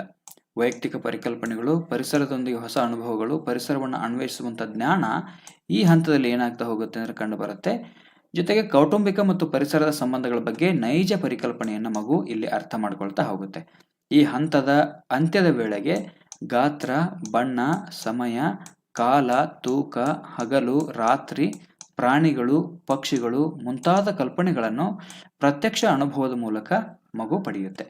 ಆರಂಭದಲ್ಲಿ ಮಗುವಿಗೆ ಸಾವು, ನೋವು, ಜೀವ, ತೂಕ, ಗಾತ್ರ, ಸಮಯ, ಲಿಂಗ, ಸೌಂದರ್ಯ ಇವುಗಳ ಬಗ್ಗೆ ಸ್ಪಷ್ಟವಾದ ಪರಿಕಲ್ಪನೆ ಇರುವುದಿಲ್ಲ. ಕ್ರಮೇಣ ಪ್ರತ್ಯಕ್ಷ ಅನುಭವಗಳ ಮೂಲಕ ಮಗು ಈ ಎಲ್ಲವುಗಳ ಪರಿಕಲ್ಪನೆಯನ್ನ ಅರ್ಥ ಮಾಡ್ಕೊಳ್ತಾ ಹೋಗುತ್ತೆ. ಈ ಹಂತದಲ್ಲಿ ಮಗು 2000ರಿಂದ 2500 ಪದಗಳ ಬಳಕೆಯನ್ನು ಮಾಡೋದ್ರೊಂದಿಗೆ ಭಾಷಾ ಸಾಮರ್ಥ್ಯಗಳನ್ನ ವೃದ್ಧಿಸಿಕೊಳ್ಳುತ್ತೆ. ಜೊತೆಗೆ ಈ ಹಂತದಲ್ಲಿ ಸೃಜನಶೀಲತೆ, ಕಲ್ಪನಾ ಶಕ್ತಿ ಬೆಳೆಯುವುದರೊಂದಿಗೆ ದೈನಂದಿನ ವರ್ತನೆಗಳು, ಚಟುವಟಿಕೆಗಳಲ್ಲಿ ಕಂಡು ಬರ್ತಾ ಹೋಗ್ತವೆ. ಪ್ರಶ್ನಿಸುವಿಕೆ, ತಾರ್ಕಿಕ ಮನೋಭಾವನೆ, ಆಲೋಚನಾ ಸಾಮರ್ಥ್ಯ, ಸಂಕೇತ ಸೂಚಕ, ಸಮಸ್ಯೆ ಪರಿಹಾರ ಮತ್ತು ಪ್ರಾಕೃತಿಕ ಬದಲಾವಣೆಯನ್ನ ಈ ಹಂತದಲ್ಲಿ ಮಗು ಅರ್ಥ ಮಾಡಿಕೊಳ್ಳುತ್ತೆ. ಈ ಹಂತದಲ್ಲಿ ಭಾಷಾ ವಿಕಾಸ ತೀವ್ರಗತಿಯಲ್ಲಿ ಸಾಗುತ್ತೆ. ಪೂರ್ವ ಬಾಲ್ಯದಲ್ಲಿ ಏನ್ ಮಾಡುತ್ತೆ ಅಂದ್ರೆ ಮಗು ಯಾವತ್ತೂ ವಟ ವಟ ವಟ ಅಂತ ಮಾತಾಡ್ತಾನೆ ಇರುತ್ತೆ. ಅಲ್ಲಿ ಭಾಷಾ ವಿಕಾಸ ತೀವ್ರಗತಿಯಲ್ಲಿ ಇರುತ್ತೆ. ಇನ್ನು ಜ್ಞಾಪಕ ಶಕ್ತಿ ತೀವ್ರ ಆಗಿರೋದ್ರಿಂದಾಗಿ ಮಕ್ಕಳು ಹೆಚ್ಚು ಹೆಚ್ಚು ವಿಷಯವನ್ನ ಕಂಠಪಾಠ ಮಾಡಲಿಕ್ಕೆ ಇಲ್ಲಿ ಪ್ರಯತ್ನ ಪಡ್ತಾರೆ. ತಾರ್ಕಿಕ ಮನೋಭಾವನೆ, ಆಲೋಚನಾ ಸಾಮರ್ಥ್ಯ, ಸಂಕೇತ ಸೂಚಕ, ಸಮಸ್ಯಾ ಪರಿಹಾರ ಮತ್ತು ಪ್ರಾಕೃತಿಕ ಬದಲಾವಣೆಗಳನ್ನ ಮಕ್ಕಳು ಇಲ್ಲಿ ಅರ್ಥ ಮಾಡ್ಕೊಳ್ತಾರೆ. ಇದು ಪೂರ್ವ ಬಾಲ್ಯದ ಬೌದ್ಧಿಕ ವಿಕಾಸಕ್ಕೆ ಸಂಬಂಧಪಟ್ಟಂತೆ ಅಂದ್ರೆ ಮಾನಸಿಕ ವಿಕಾಸಕ್ಕೆ ಸಂಬಂಧಪಟ್ಟಂತೆ. ಭಾಷಾ ವಿಕಾಸ ಇಲ್ಲಿ ತೀವ್ರಗತಿಯಲ್ಲಿ ಇರುತ್ತೆ. ಇನ್ನು ಪೂರ್ವ ಬಾಲ್ಯದ ಸಂವೇಗಾತ್ಮಕ ವಿಕಾಸವನ್ನ ನಾವು ನೋಡ್ತಾ ಹೋಗೋಣ. ಪಿ.ಟಿ. ಯುಂಗ್ ಅವರ ಪ್ರಕಾರ ಸಂವೇಗವೆಂದರೆ ಒಂದು ಜೀವಿಯ ವಿಚಲಿತ ಸ್ಥಿತಿಯಾಗಿದ್ದು ಸ್ವಾಯತ್ತ ನರವ್ಯೂಹದ ಹೆಚ್ಚಾದ ಕ್ರಿಯೆಯಿಂದ ಬಿಡುಗಡೆಯಾಗುವ ರಸವಿಶೇಷಗಳನ್ನು ಇದು ಒಳಗೊಂಡಿರುತ್ತದೆ ಮತ್ತು ಸಂವೇಗ ವ್ಯಕ್ತಿಯ ಮಾನಸಿಕ ಸನ್ನಿವೇಶದಲ್ಲಿಯೇ ಉಗಮವಾಗುತ್ತೆ. ಇದು ಪ್ರೀತಿ, ಭಯ, ಕೋಪ, ನಗು ಮತ್ತು ಕಣ್ಣೀರು ಇವುಗಳ ಮೂಲಕ ವ್ಯಕ್ತ ಆಗುತ್ತೆ. ಸಂವೇಗ ಅಂತಂದ್ರೆ ಒಂದು ಜೀವಿಯ ವಿಚಲಿತ ಸ್ಥಿತಿ, ಒಂದು ಜೀವಿಯ ಕದಡಿದ ಮನಸ್ಥಿತಿಯನ್ನು ನಾವು ಸಂವೇಗ ಅಂತ ಕರಿತೀವಿ. ಸಂವೇಗಗಳು ಸಾಮಾನ್ಯವಾಗಿ ಪ್ರೀತಿ, ಭಯ, ಕೋಪ, ನಗು ಮತ್ತು ಕಣ್ಣೀರು ಇವುಗಳ ಮೂಲಕ ಏನಾಗ್ತಾ ಹೋಗ್ತವೆ ಅಂತಂದ್ರೆ ವ್ಯಕ್ತ ಆಗುತ್ತಾ ಹೋಗುತ್ತೆ. ಸಂವೇಗ ಎನ್ನುವುದು ಸಂತೋಷದ ಅಥವಾ ಖಿನ್ನತೆಯ ಭಾವನೆ, ಮನಸ್ಸಿನ ಆವೇಗ ಮತ್ತು ಸಂವೇದನೆಯ ಅರಿವನ್ನು ಸಹ ಈ ಸಂವೇಗ ಒಳಗೊಂಡಿರುತ್ತೆ. ಸಾಮಾನ್ಯವಾಗಿ ಸಂವೇಗ ಎನ್ನುವುದು ದೇಹದ ಆಂತರಿಕ ಹಾಗೂ ಬಾಹ್ಯ ಬದಲಾವಣೆಗಳನ್ನು ಒಳಗೊಂಡ ವ್ಯಕ್ತಿಯ ಕಲಕಿದ ಮನಸ್ಥಿತಿ ಅಂತ ಹೇಳ್ಬಹುದು. ಸಾಮಾನ್ಯವಾಗಿ ನಾವು ಸಂವೇಗ ಅಂತಂದಾಗ ದೇಹದ ಆಂತರಿಕ ಹಾಗೂ ಬಾಹ್ಯ ಬದಲಾವಣೆಗಳನ್ನು ಒಳಗೊಂಡ ವ್ಯಕ್ತಿಯ ಕಲಕಿದ ಮನಸ್ಥಿತಿಯನ್ನ ನಾವು ಸಂವೇಗ ಅಂತ ಹೇಳ್ತೀವಿ. ಇನ್ನು ಪೂರ್ವ ಬಾಲ್ಯದಲ್ಲಿ ಸಂವೇಗಗಳು ತೀರಾ ಸಾಮಾನ್ಯವಾಗಿ ಮತ್ತು ತೀಕ್ಷ್ಣವಾಗಿ ಇರ್ತವೆ. ಅಂದ್ರೆ 2ರಿಂದ 6 ವರ್ಷದ ಮಕ್ಕಳಲ್ಲಿ ಕೋಪ ಬಹಳಷ್ಟು ಬೇಗ ಬರುತ್ತೆ, ಪ್ರೀತಿಯ ಭಾವನೆ ಕೂಡ ಬಹಳಷ್ಟು ಬೇಗ ಬರುತ್ತೆ, ನಗು ಕೂಡ ಬಹಳಷ್ಟು ಬೇಗ ಬರುತ್ತೆ, ಕಣ್ಣೀರಂತೂ ಮೇಲೆ ಮೇಲೆ ಬರ್ತಾನೆ ಇರುತ್ತೆ. ಹೌದಾ? ಹೀಗಾಗಿ ಪೂರ್ವ ಬಾಲ್ಯದಲ್ಲಿ ಸಂವೇಗಗಳು ತೀರಾ ಸಾಮಾನ್ಯವಾಗಿ ಮತ್ತು ತೀಕ್ಷ್ಣವಾಗಿ ಇರ್ತವೆ. ಅಂದ್ರೆ ಕೆಲವು ಸಂದರ್ಭದಲ್ಲಿ ಇಂತಹ ಸಂವೇಗಗಳ ತೀವ್ರತೆ ಜಾಸ್ತಿಯಾಗಿ ಅಧಿಕಗೊಂಡ ಸಂವೇಗಗಳಾಗಿ ಪರಿಣಮಿಸಿ ಅತಿಯಾದ ಭೀತಿ, ಅಸೂಯೆ, ಕೋಪ, ಭಯ, ಮಾತ್ಸರ್ಯ, ಕುತೂಹಲ, ಆನಂದ, ದುಃಖ ಮತ್ತು ವಾತ್ಸಲ್ಯ ಮುಂತಾದ ರೂಪದಲ್ಲಿ ಈ ಸಂವೇಗಗಳು ಕಂಡು ಬರ್ತವೆ. ಸೇಡಿನ ಭಾವನೆಗಳು 3ನೇ ವರ್ಷದ ಪ್ರಾರಂಭದಲ್ಲಿ ಕಾಣಿಸ್ಕೊಳ್ತಾ ಹೋಗ್ತವೆ. ಅರ್ಥ ಆಗ್ತಿದೆಯಾ? ನಾವು 2ರಿಂದ 6 ವರ್ಷದ ಅವಧಿಯನ್ನು ನೋಡ್ತಾ ಇದ್ದೀವಿ. ಇಲ್ಲಿ ಸೇಡಿನ ಭಾವನೆಗಳು ಮಕ್ಕಳಲ್ಲಿ ಯಾವಾಗ ಬರ್ತವೆ ಅಂತಂದ್ರೆ 3ನೇ ವರ್ಷದ ಪ್ರಾರಂಭದಲ್ಲಿ ಕಾಣಿಸ್ಕೊಳ್ತಾ ಹೋಗ್ತವೆ. ಇನ್ನು ಮಕ್ಕಳಿಗೆ ಕೋಪ ಯಾವಾಗ ಬರುತ್ತೆ? ಕೋಪ ಕೂಡ ಒಂದು ಸಂವೇಗ. ಆಟಿಕೆಗಳೊಂದಿಗೆ ಆಡುವಾಗ ಆ ಮಕ್ಕಳಿಗೆ ಯಾರಾದರೂ ಅಡ್ಡಿಪಡಿಸಿದ್ರೆ ಮಕ್ಕಳು ಕೋಪ ಮಾಡ್ಕೋತಾರೆ. ಇನ್ನು ಭಯ, ಅಪರಿಚಿತ ವ್ಯಕ್ತಿಗಳು, ವಸ್ತುಗಳು, ಪ್ರಾಣಿಗಳು ನೋಡಿದಾಗ, ಕತ್ತಲು ಇದ್ದಾಗ, ಭಯಂಕರವಾದ ಶಬ್ದವನ್ನು ಕೇಳಿದಾಗ, ಕೆಲವು ಶಿಕ್ಷಕರನ್ನು ಕಂಡಾಗ, ತಪ್ಪು ಮಾಡಿದಾಗ, ಮನೆಯಲ್ಲಿ ಹೊಡಿತಾರೆ ಅನ್ನುವಂಥದ್ದು ಗೊತ್ತಾದಾಗ, ವೈದ್ಯರನ್ನು ಕಂಡಾಗ ಮಕ್ಕಳು ಭಯ ಪಡ್ತಾರೆ. ಇನ್ನು ಅಸೂಯೆ, ತಂದೆ ತಾಯಿಗಳು ಮಕ್ಕಳ ಎದುರಿನಲ್ಲಿ ಅವರ ಸ್ನೇಹಿತರನ್ನು ಹೊಗಳಿದಾಗ, ಬೇರೆ ಮಕ್ಕಳ ಹತ್ತಿರ ಇರುವ ಆಕರ್ಷಣೀಯ ವಸ್ತುಗಳ ಪ್ರಚೋದನೆಯನ್ನು ನೀಡಿದಾಗ ಮಕ್ಕಳು ಅಸೂಯೆಯನ್ನು ಪಡ್ತಾರೆ. ತಂದೆ ತಾಯಿಗಳು ಮಕ್ಕಳ ಎದುರಿನಲ್ಲಿ ಅವರ ಸ್ನೇಹಿತರನ್ನು ಹೊಗಳಿದಾಗ ಮಕ್ಕಳಿಗೆ ಅಸೂಯೆ ಉಂಟಾಗುತ್ತೆ. ಜೊತೆಗೆ ಬೇರೆ ಮಕ್ಕಳ ಹತ್ತಿರ ಇರತಕ್ಕಂಥ ಆಕರ್ಷಣೀಯವಾದ ವಸ್ತು ತನ್ನ ಹತ್ತಿರ ಇಲ್ಲದೇ ಇದ್ದಾಗ, ಆ ವಸ್ತು ಈ ಮಗುವಿಗೆ ಪ್ರಚೋದನೆ ನೀಡಿದಾಗ ಮಕ್ಕಳು ಸಾಮಾನ್ಯವಾಗಿ ಅಸೂಯೆಯ ಗುಣವನ್ನು ಬೆಳೆಸ್ಕೊಳ್ತಾರೆ. ಇನ್ನು ಕುತೂಹಲ, ದೊಡ್ಡವರಿಗೆ ಪ್ರಶ್ನೆಗಳನ್ನು ಕೇಳುವಾಗ ಮಕ್ಕಳು ಕುತೂಹಲವನ್ನು ವ್ಯಕ್ತಪಡಿಸ್ತಾರೆ. ಇನ್ನು ಮತ್ಸರದ ಭಾವನೆ, ತನ್ನಲ್ಲಿ ಇಲ್ಲದ ವಸ್ತುಗಳು, ಅಗತ್ಯತೆಗಳು ಇನ್ನೊಬ್ಬರಲ್ಲಿ ಅಥವಾ ಸಮಕಾಲೀನರಲ್ಲಿ ಇದ್ದಾಗ ಅವುಗಳನ್ನು ಕಿತ್ತುಕೊಳ್ಳುವ ಮತ್ಸರದ ಮನೋಭಾವ ಮಕ್ಕಳಲ್ಲಿ ಬರುತ್ತೆ. ಇದರಿಂದ ಜಗಳ ಮಾಡೋದು, ಅವರನ್ನು ಮಾತನಾಡಿಸದೇ ಇರುವಂಥದ್ದು, ಸಿಟ್ಟು ಮಾಡೋದು, ಹಠ ಮಾಡೋದು ಇತ್ಯಾದಿ ಲಕ್ಷಣಗಳನ್ನು ಮಕ್ಕಳು ಪ್ರದರ್ಶನ ಮಾಡ್ತಾರೆ. ಇನ್ನು ಸಂತೋಷ ಮತ್ತು ಪ್ರೀತಿ, ಅಗತ್ಯತೆ ಪೂರೈಸಿದಾಗ ಮಕ್ಕಳಲ್ಲಿ ಸಂತೋಷ ಉಂಟಾಗುತ್ತೆ. ಮಕ್ಕಳಿಗೆ ಏನೋ ಬೇಕಾದ್ದು, ಜಾತ್ರೆಯಲ್ಲಿ ಹೋಗುವಂಥ ಸಂದರ್ಭದಲ್ಲಿ ಸಣ್ಣ ಮಕ್ಕಳನ್ನು ತಗೊಂಡು ಹೋಗುವಾಗ ಆ ಅಂಗಡಿಯಲ್ಲಿ ಏನೋ ನೋಡುತ್ತೆ ಮಗು, ಅಂಗಡಿಯಲ್ಲಿ ನೋಡಿರ್ತಕ್ಕಂಥ ವಸ್ತುವನ್ನ ಮಗು ತನಗೆ ಕೊಡಿಸು ಅಂತ ಕೇಳಿದಾಗ ನೀವು ಅದನ್ನು ಸಪೋಸ್ ಕೊಡಿಸಿದ್ರಿ ಅಂತಂದ್ರೆ ಆ ಮಗುವಿಗೆ ಸಂತೋಷ ಆಗುತ್ತೆ. ಜೊತೆಗೆ ಅದು ನಿಮ್ಮ ಮೇಲೆ ಪ್ರೀತಿಯ ಮನೋಭಾವನೆಯನ್ನು ಕೂಡ ತೋರಿಸುತ್ತೆ. ಇದಿಷ್ಟು ಪೂರ್ವ ಬಾಲ್ಯದ ಸಂವೇಗಾತ್ಮಕ ವಿಕಾಸ. ಇನ್ನು ಪೂರ್ವ ಬಾಲ್ಯದ ನೈತಿಕ ವಿಕಾಸವನ್ನ ನೋಡ್ತಾ ಹೋಗೋಣ. ನೈತಿಕ ವಿಕಾಸವು ಮಕ್ಕಳ ಸಾಮಾಜಿಕ ಪರಿಸರ ಮತ್ತು ಜ್ಞಾನಾತ್ಮಕ ಸಂರಚನೆಯ ಅಂತರ್ಕ್ರಿಯೆಯಿಂದ ಉದ್ಭವಿಸುತ್ತೆ. ಈ ಹಂತದಲ್ಲಿ ಮಗು ಸಾಮಾಜಿಕ ಮತ್ತು ನೈತಿಕ ಮೌಲ್ಯಗಳ ತಳಹದಿಯ ಮೇಲೆ ಸತ್ಯ, ಸುಳ್ಳು, ಸಹಾಯ, ದಾನ, ಧರ್ಮ, ವಿಧೇಯತೆಯಂತಹ ನೈತಿಕ ಗುಣಗಳು ನೈತಿಕ ವಿಕಸನದ ಸೌಧವನ್ನು ಕಟ್ಟುತ್ತೆ. ಈ ಮೇಲೆ ತಿಳಿಸಿರ್ತಕ್ಕಂಥ ಪ್ರಮುಖ ನೈತಿಕ ಗುಣಗಳನ್ನ ಮಗು ಯಾರಿಂದ ಕಲಿಯುತ್ತೆ ಅಂತಂದ್ರೆ ಹಿರಿಯರಿಂದ, ಆಟಗಳ ಮೂಲಕ, ಆಚರಣೆಗಳ ಮೂಲಕ, ಸಮೂಹದಲ್ಲಿರ್ತಕ್ಕಂಥ ಜನರ ಮೂಲಕ ಮತ್ತು ರಕ್ತ ಸಂಬಂಧಿಗಳಿಂದ ಕಲಿತಾರೆ. ಚಿಕ್ಕ ಮಕ್ಕಳು ತಾವು ಮಾಡುವಂಥ ಕೆಲಸಗಳ ಪರಿಣಾಮಗಳನ್ನು ಆಧರಿಸಿ ಸರಿತಪ್ಪುಗಳ ನಿರ್ಧಾರವನ್ನ ಮಾಡ್ತವೆ. ಆದ್ದರಿಂದ ಮಕ್ಕಳು ಆಲೋಚಿಸದೆ ಕೇವಲ ಕೆಲಸದಲ್ಲಿ ಮಗ್ನರಾಗಿರ್ತವೆ.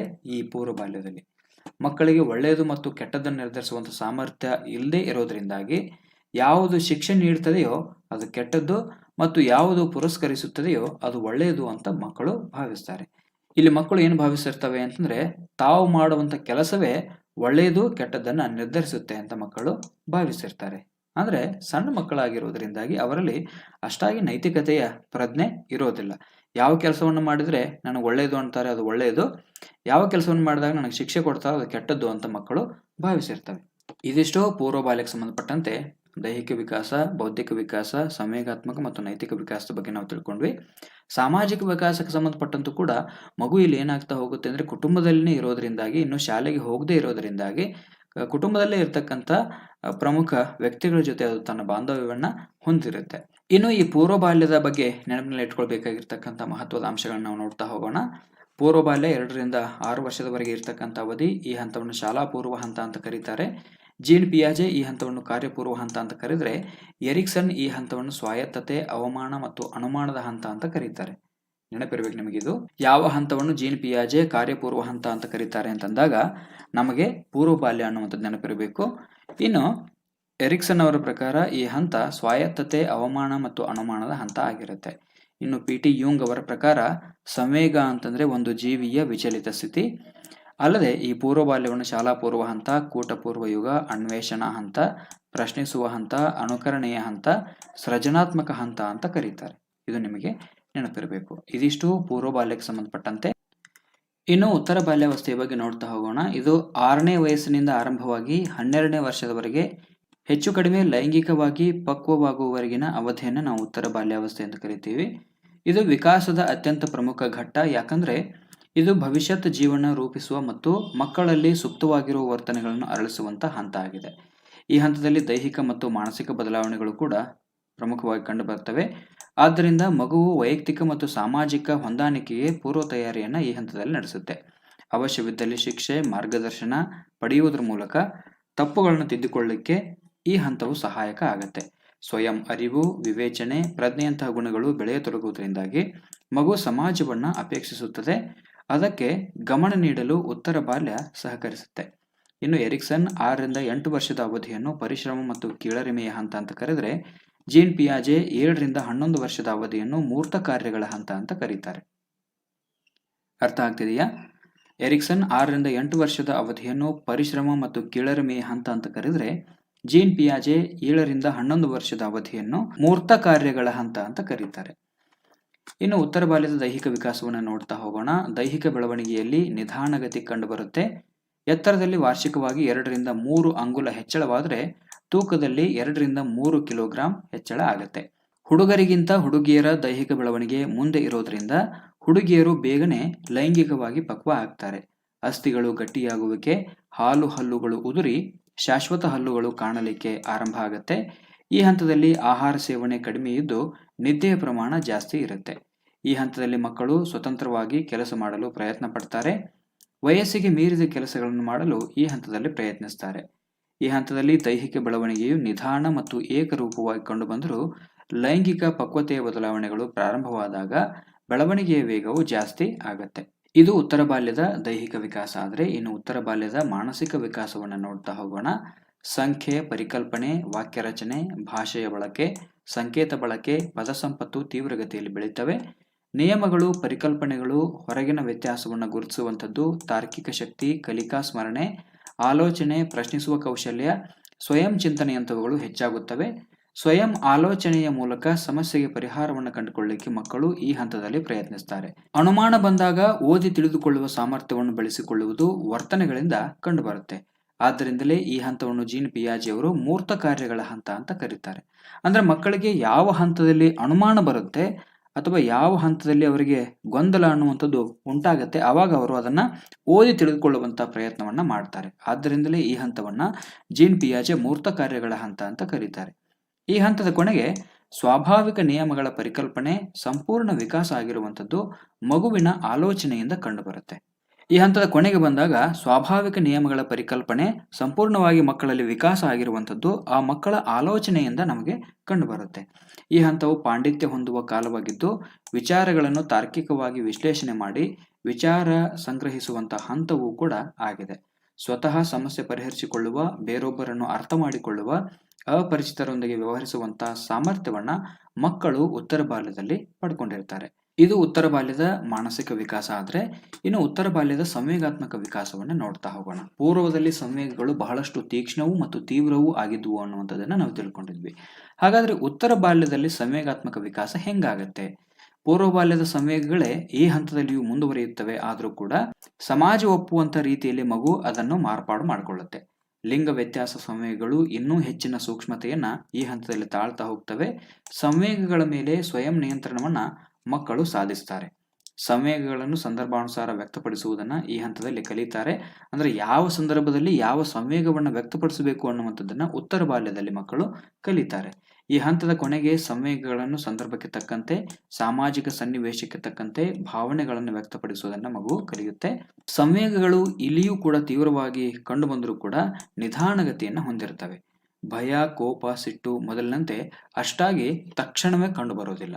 ಪೂರ್ವ ಬಾಲ್ಯದಲ್ಲಿರ್ತಕ್ಕಂಥ ಮಗುವಿನ ಕೈಯಿಂದ ಯಾವುದಾದ್ರೂ ಒಂದು ವಸ್ತುವನ್ನ ಆಟಿಕೆಯನ್ನು ನೀವು ಕಸ್ಕೊಂಡಾಗ ಅದು ಕೂಡಲೇ ಅಳ್ಲಿಕ್ಕೆ ಆರಂಭ ಮಾಡುತ್ತೆ. ಆದರೆ ಉತ್ತರ ಬಾಲ್ಯದ ಮಗುವಿನಲ್ಲಿ ಹಾಗೆ ಆಗೋದಿಲ್ಲ. ತಕ್ಷಣವೇ ಸಂವೇಗಗಳು ಕಂಡು ಬರೋದಿಲ್ಲ. ಹರ್ಷ, ನಲಿವು, ಪ್ರೀತಿ, ವಿಶ್ವಾಸ ಮತ್ತು ಕುತೂಹಲದ ಸಂವೇಗಗಳು ಚಲನವಲನದ ಮೂಲಕ ಸಂದರ್ಭಕ್ಕೆ ತಕ್ಕಂತೆ ಕಂಡು ಬರ್ತವೆ. ಇದು ಉತ್ತರ ಬಾಲ್ಯದ ಸಂವೇಗಾತ್ಮಕ ವಿಕಾಸ. ಆದರೆ ಇನ್ನು ಉತ್ತರ ಬಾಲ್ಯದ ಸಾಮಾಜಿಕ ವಿಕಾಸವನ್ನ ನಾವು ನೋಡ್ತಾ ಹೋಗೋಣ. ಪೂರ್ವ ಬಾಲ್ಯವನ್ನು ಕೂಟ ಪೂರ್ವ ಯುಗ, ಶಾಲಾ ಪೂರ್ವ ಹಂತ ಅಂತ ಕರೆದ್ರೆ ಉತ್ತರ ಬಾಲ್ಯವನ್ನು ಕೂಟ ಯುಗ, ಶಾಲಾ ಹಂತ ಅಂತ ಕರೀಬಹುದು. ಯಾಕಂದ್ರೆ ಈ ಹಂತದಲ್ಲಿ ಮಕ್ಕಳ ಸಾಮಾಜಿಕ ಬೆಳವಣಿಗೆ ಶಾಲೆ ಮತ್ತು ಸುತ್ತಮುತ್ತಲಿನ ಜನರೊಂದಿಗೆ ಒಡನಾಟ ಮಾಡೋದ್ರಿಂದ ಹೆಚ್ಚು ವಿಶಾಲತೆಯನ್ನು ಪಡ್ಕೊಳ್ಳುತ್ತೆ. ಅಂದ್ರೆ ಪೂರ್ವ ಬಾಲ್ಯದಲ್ಲಿ ಮಗು ಶಾಲೆಗೆ ಹೋಗಿರೋದಿಲ್ಲ, ಕೇವಲ ಮನೆಯಲ್ಲೇ ಇರೋದ್ರಿಂದಾಗಿ ಅದು ಒಂದು ನಿರ್ದಿಷ್ಟವಾಗಿರ್ತಕ್ಕಂಥ ಸಾಮಾಜಿಕ ವಿಕಾಸವನ್ನು ಹೊಂದಿರುತ್ತೆ. ಆದ್ರೆ ಈ ಉತ್ತರ ಬಾಲ್ಯದಲ್ಲಿ ಏನಾಗುತ್ತೆ ಅಂದ್ರೆ ಈ ಉತ್ತರ ಬಾಲ್ಯವನ್ನ ಕೂಟ ಯುಗ, ಶಾಲಾ ಹಂತ ಅಂತ ಕರೆಯೋದ್ರಿಂದಾಗಿ ಮಗು ಜನರೊಂದಿಗೆ ಹೆಚ್ಚಿನ ಒಡನಾಟವನ್ನ ಇಲ್ಲಿ ಹೊಂದುತ್ತೆ. ಈ ಹಂತದಲ್ಲಿ ಮಕ್ಕಳು ಸಮ ವಯಸ್ಸು ಮತ್ತು ಲಿಂಗ ಆಧಾರದ ಮೇಲೆ ಗುಂಪುಗಳನ್ನ ರಚನೆ ಮಾಡ್ಕೋತಾರೆ. ಅವಿಧೇಯತೆಯಂತಹ ಚಟುವಟಿಕೆಗಳು ಕಂಡು ಬಂದರೂ ಕೂಡ ಸಾಮಾಜಿಕ ನಿಯಮಗಳು, ಶಾಲಾ ನಿಯಮಗಳು ಅವುಗಳನ್ನು ತಿದ್ದಲಿಕ್ಕೆ ಸಹಾಯಕ ಆಗತ್ತೆ. ನಿಮಗೆ ನೆನಪಿರಬೇಕು, ನೀವು ಹೈಸ್ಕೂಲ್ ಟೀಚರ್ ಆದ ನಂತರ ಉತ್ತರ ಬಾಲ್ಯದ ಮಕ್ಕಳು ನಿಮಗೆ ಸಿಗ್ತಾರೆ. ಅಲ್ಲಿ ಅವರು ಏನ್ ಮಾಡ್ತಾರೆ ಅಂದ್ರೆ ಅವಿಧೇಯತೆಯಂತಹ ವರ್ತನೆಗಳನ್ನ, ಚಟುವಟಿಕೆಗಳನ್ನ ತೋರಿಸ್ತಾ ಇರ್ತಾರೆ. ಆವಾಗ ನೀವೇನ್ ಮಾಡ್ಬೇಕಾಗತ್ತೆ ಅಂತಂದ್ರೆ ಅವರಿಗೆ ಸಾಮಾಜಿಕ ನಿಯಮಗಳನ್ನ ತಿಳಿಸ್ಕೊಡ್ಬೇಕು, ಶಾಲಾ ನಿಯಮಗಳನ್ನ ತಿಳಿಸ್ಕೊಡ್ಬೇಕು, ಯಾವ ರೀತಿ ಇರಬೇಕು ಅನ್ನೋದನ್ನ ನೀವು ಹೇಳ್ಕೊಡ್ಬೇಕು. ಇವುಗಳನ್ನ ಮಾಡಿದ್ರೆ ಅವರು ಅವಿಧೇಯತೆಯಂತಹ ಚಟುವಟಿಕೆಗಳನ್ನ ಮುಂದೆ ತೋರಿಸುವುದಿಲ್ಲ. ಬಾಲಾಪರಾಧಗಳನ್ನು ಈ ಹಂತವು ಹುಟ್ಟು ಹಾಕಿದರೆ ಸಾಮಾಜೀಕರಣದ ಪ್ರತಿಫಲದಿಂದ ಕಠಿಣ ಶಿಕ್ಷೆಯ ಹೆದರಿಕೆಯಿಂದ ಅವುಗಳು ದಮನವಾಗುವಂತಹ ಲಕ್ಷಣಗಳು ಕಂಡು ಬರ್ತವೆ. ಉತ್ತರ ಬಾಲ್ಯದಲ್ಲಿ ಸಾಮಾನ್ಯವಾಗಿ ಬಾಲಾಪರಾಧಗಳು ಕಂಡು ಬರ್ತವೆ. ಆದರೆ ಸಾಮಾಜೀಕರಣದ ಪ್ರತಿಫಲದಿಂದಾಗಿ, ಕಠಿಣ ಶಿಕ್ಷೆಯ ಹೆದರಿಕೆಯಿಂದಾಗಿ ಆ ಲಕ್ಷಣಗಳು ದಮನವಾಗುವಂತ ಪರಿಸ್ಥಿತಿ ಕಂಡು ಬರುತ್ತೆ. ಈ ಹಂತದಲ್ಲಿ ಮಕ್ಕಳು ಕ್ರೀಡೆಗೆ ಹೆಚ್ಚಿನ ಆಸಕ್ತಿಯನ್ನು ತೋರಿಸುವುದರಿಂದ ಕ್ರೀಡೆಯಲ್ಲಿ ಹೆಚ್ಚಿನ ಸಮಯವನ್ನ ಮನೆಯಿಂದ ಹೊರಗೆ ಕಳೀತಾರೆ. ಈ ಹಂತದ ಮಕ್ಕಳು ದೈಹಿಕವಾಗಿ ಮತ್ತು ಮಾನಸಿಕವಾಗಿ ಸ್ವಲ್ಪ ಮಟ್ಟಿಗಿನ ಪಕ್ವತೆಯನ್ನು ಹೊಂದಿರುವುದರಿಂದ ಸಮಾಜದ ರೀತಿ ನೀತಿ ನಿಯಮಗಳನ್ನು ಸಂಪೂರ್ಣವಾಗಿ ಅರ್ಥ ಮಾಡಿಕೊಳ್ಳದೆ ಇದ್ರೂ ಕೂಡ ಸ್ವಲ್ಪ ಮಟ್ಟಿಗೆ ಅವುಗಳನ್ನು ಅರ್ಥ ಮಾಡ್ಕೋತಾರೆ.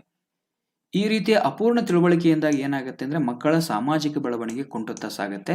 ಹೀಗಾಗಿ ನಿಯಮಗಳ ಅರಿವಿದ್ದೋ ಅರಿವು ಇಲ್ಲದೆಯೋ ಅವುಗಳ ಉಲ್ಲಂಘನೆ ಮಾಡಿದಾಗ ಏನೋ ತಪ್ಪು ಮಾಡಿದ್ದೇವೆ, ದೊಡ್ಡವರಿಗೆ ಹೇಗೆ ಮುಖ ತೋರಿಸಬೇಕು ಅನ್ನುವಂಥ ಕಲ್ಪನೆ ಮೂಡಿ ಸಮಾಜದಿಂದ ಕೆಲವೊಂದು ಸಾರಿ ಮಕ್ಕಳು ವಿಮುಖರಾಗಲಿಕ್ಕೆ ಪ್ರಯತ್ನ ಪಡ್ತಾರೆ. ಅದನ್ನ ಪಾಲಕರಾಗಿರ್ಬೋದು ಅಥವಾ ಶಾಲೆಯಲ್ಲಿರ್ತಕ್ಕಂಥ ಶಿಕ್ಷಕರಾಗಿರ್ಬೋದು ಅವರಿಗೆ ಸರಿಯಾಗಿ ತಿಳುವಳಿಕೆ ಮಾಡಿ ಉತ್ತರ ಬಾಲ್ಯದ ಮಕ್ಕಳನ್ನ ನಾವೇನ್ ಮಾಡ್ತಾ ಹೋಗ್ಬೇಕು ಅಂದ್ರೆ ಸಾಮಾಜೀಕರಣಗೊಳಿಸುವಂತ ಪ್ರಯತ್ನವನ್ನ ಮಾಡಬೇಕು. ಈ ಕಾರಣದಿಂದಾಗಿಯೇ ಮುನ್ನುಗ್ಗಿ ಬರುವ ಪ್ರವೃತ್ತಿಯನ್ನು ಕೈ ಬಿಡುತ್ತಾರೆ. ನೋಡಿ, ಯಾವಾಗ ಏನೋ ಒಂದು ತಪ್ಪು ಮಾಡಿದಾಗ ಹೇಗೋ ತಪ್ಪಾಗಿದೆ, ನಾವು ಹೇಗೆ ದೊಡ್ಡವ್ರಿಗೆ ಮುಖ ತೋರಿಸ್ಬೇಕು ಅನ್ನೋಂಥ ಭಾವನೆಯಿಂದಾಗಿ ಅವರು ಸಮಾಜದಿಂದ ವಿಮುಖರಾಗಲಿಕ್ಕೆ ಪ್ರಯತ್ನ ಪಡ್ತಾರೆ. ಈ ಕಾರಣದಿಂದಾಗಿ ಅವರಲ್ಲಿ ಮುನ್ನುಗ್ಗಿ ಬರುವಂಥ ಪ್ರವೃತ್ತಿ ಕೈ ಬಿಟ್ಟು ಹೋಗುತ್ತೆ. ಆದ್ದರಿಂದಲೇ ಈ ಹಂತವನ್ನು ಎರಿಕ್ಸನ್ ಅವರು ಕೀಳರಿಮೆಯ ಹಂತ ಅಂತ ಕರೀತಾರೆ. ಈ ಹಂತದಲ್ಲಿ ಎಲ್ಲಾ ಮಕ್ಕಳು ಕೂಟದ ನಿಯಮಗಳಿಗೆ ಹೆಚ್ಚು ಮಹತ್ವವನ್ನು ನೀಡ್ತಾರೆ ಮತ್ತು ಪರಸ್ಪರ ಒಬ್ಬರನ್ನೊಬ್ಬರು ನಂಬುತ್ತಾರೆ. ಕೂಟದ ನಿಯಮಗಳು ಅಂದ್ರೆ ತಮ್ಮ ಲಿಂಗಾಧಾರಿತವಾಗಿ ಏನು ಮಾಡ್ಕೊಂಡಿರ್ತಾರಲ್ಲ ಗುಂಪುಗಳು, ಆ ಗುಂಪಿನ ನಿಯಮಗಳಿಗೆ ಹೆಚ್ಚು ಮಹತ್ವವನ್ನು ಅವರು ಕೊಡ್ತಾರೆ. ಜೊತೆಗೆ ಪರಸ್ಪರವಾಗಿ ನಂಬಿಕೆಯನ್ನ ಹೊಂದಿರ್ತಾರೆ. ಇನ್ನು ಪೂರ್ವಭಾರತದಲ್ಲಿ ಕಂಡು ಬರ್ತಕ್ಕಂಥ ಸ್ವಾರ್ಥ, ಅಹಂ, ಆಕ್ರಮಣ ಪ್ರವೃತ್ತಿ ಇವುಗಳು ಈ ಹಂತದಲ್ಲಿ ಕಡಿಮೆ ಆಗ್ತವೆ. ಗಂಡು ಹೆಣ್ಣಿನ ಸಾಮಾಜಿಕ ಪಾತ್ರವನ್ನು ಸಮರ್ಪಕವಾಗಿ ನಿಭಾಯಿಸಿಕೊಂಡು ಸಮವಯಸ್ಕರೊಂದಿಗೆ ಹೊಂದಿಕೊಂಡು ಹೋಗುವಂತ ಗುಣವನ್ನ ಈ ಹಂತದಲ್ಲಿ ಮಕ್ಕಳು ಬೆಳೆಸಿಕೊಳ್ತಾರೆ. ಇನ್ನು ಈ ಹಂತದಲ್ಲಿ ಸ್ನೇಹಕ್ಕೆ ಹೆಚ್ಚಿನ ಪ್ರಾಧಾನ್ಯತೆಯನ್ನು ನೀಡ್ತಾರೆ. ಚಡ್ಡಿ ದೋಸ್ತಿ ಅಂತ ಕರೀತಾ ಇದ್ರು ನೋಡಿ ಹಿಂದೆ, ನಾವಿಬ್ರು ಚಡ್ಡಿ ದೋಸ್ತರು ನಾವು ಅಂತೇಳಿ.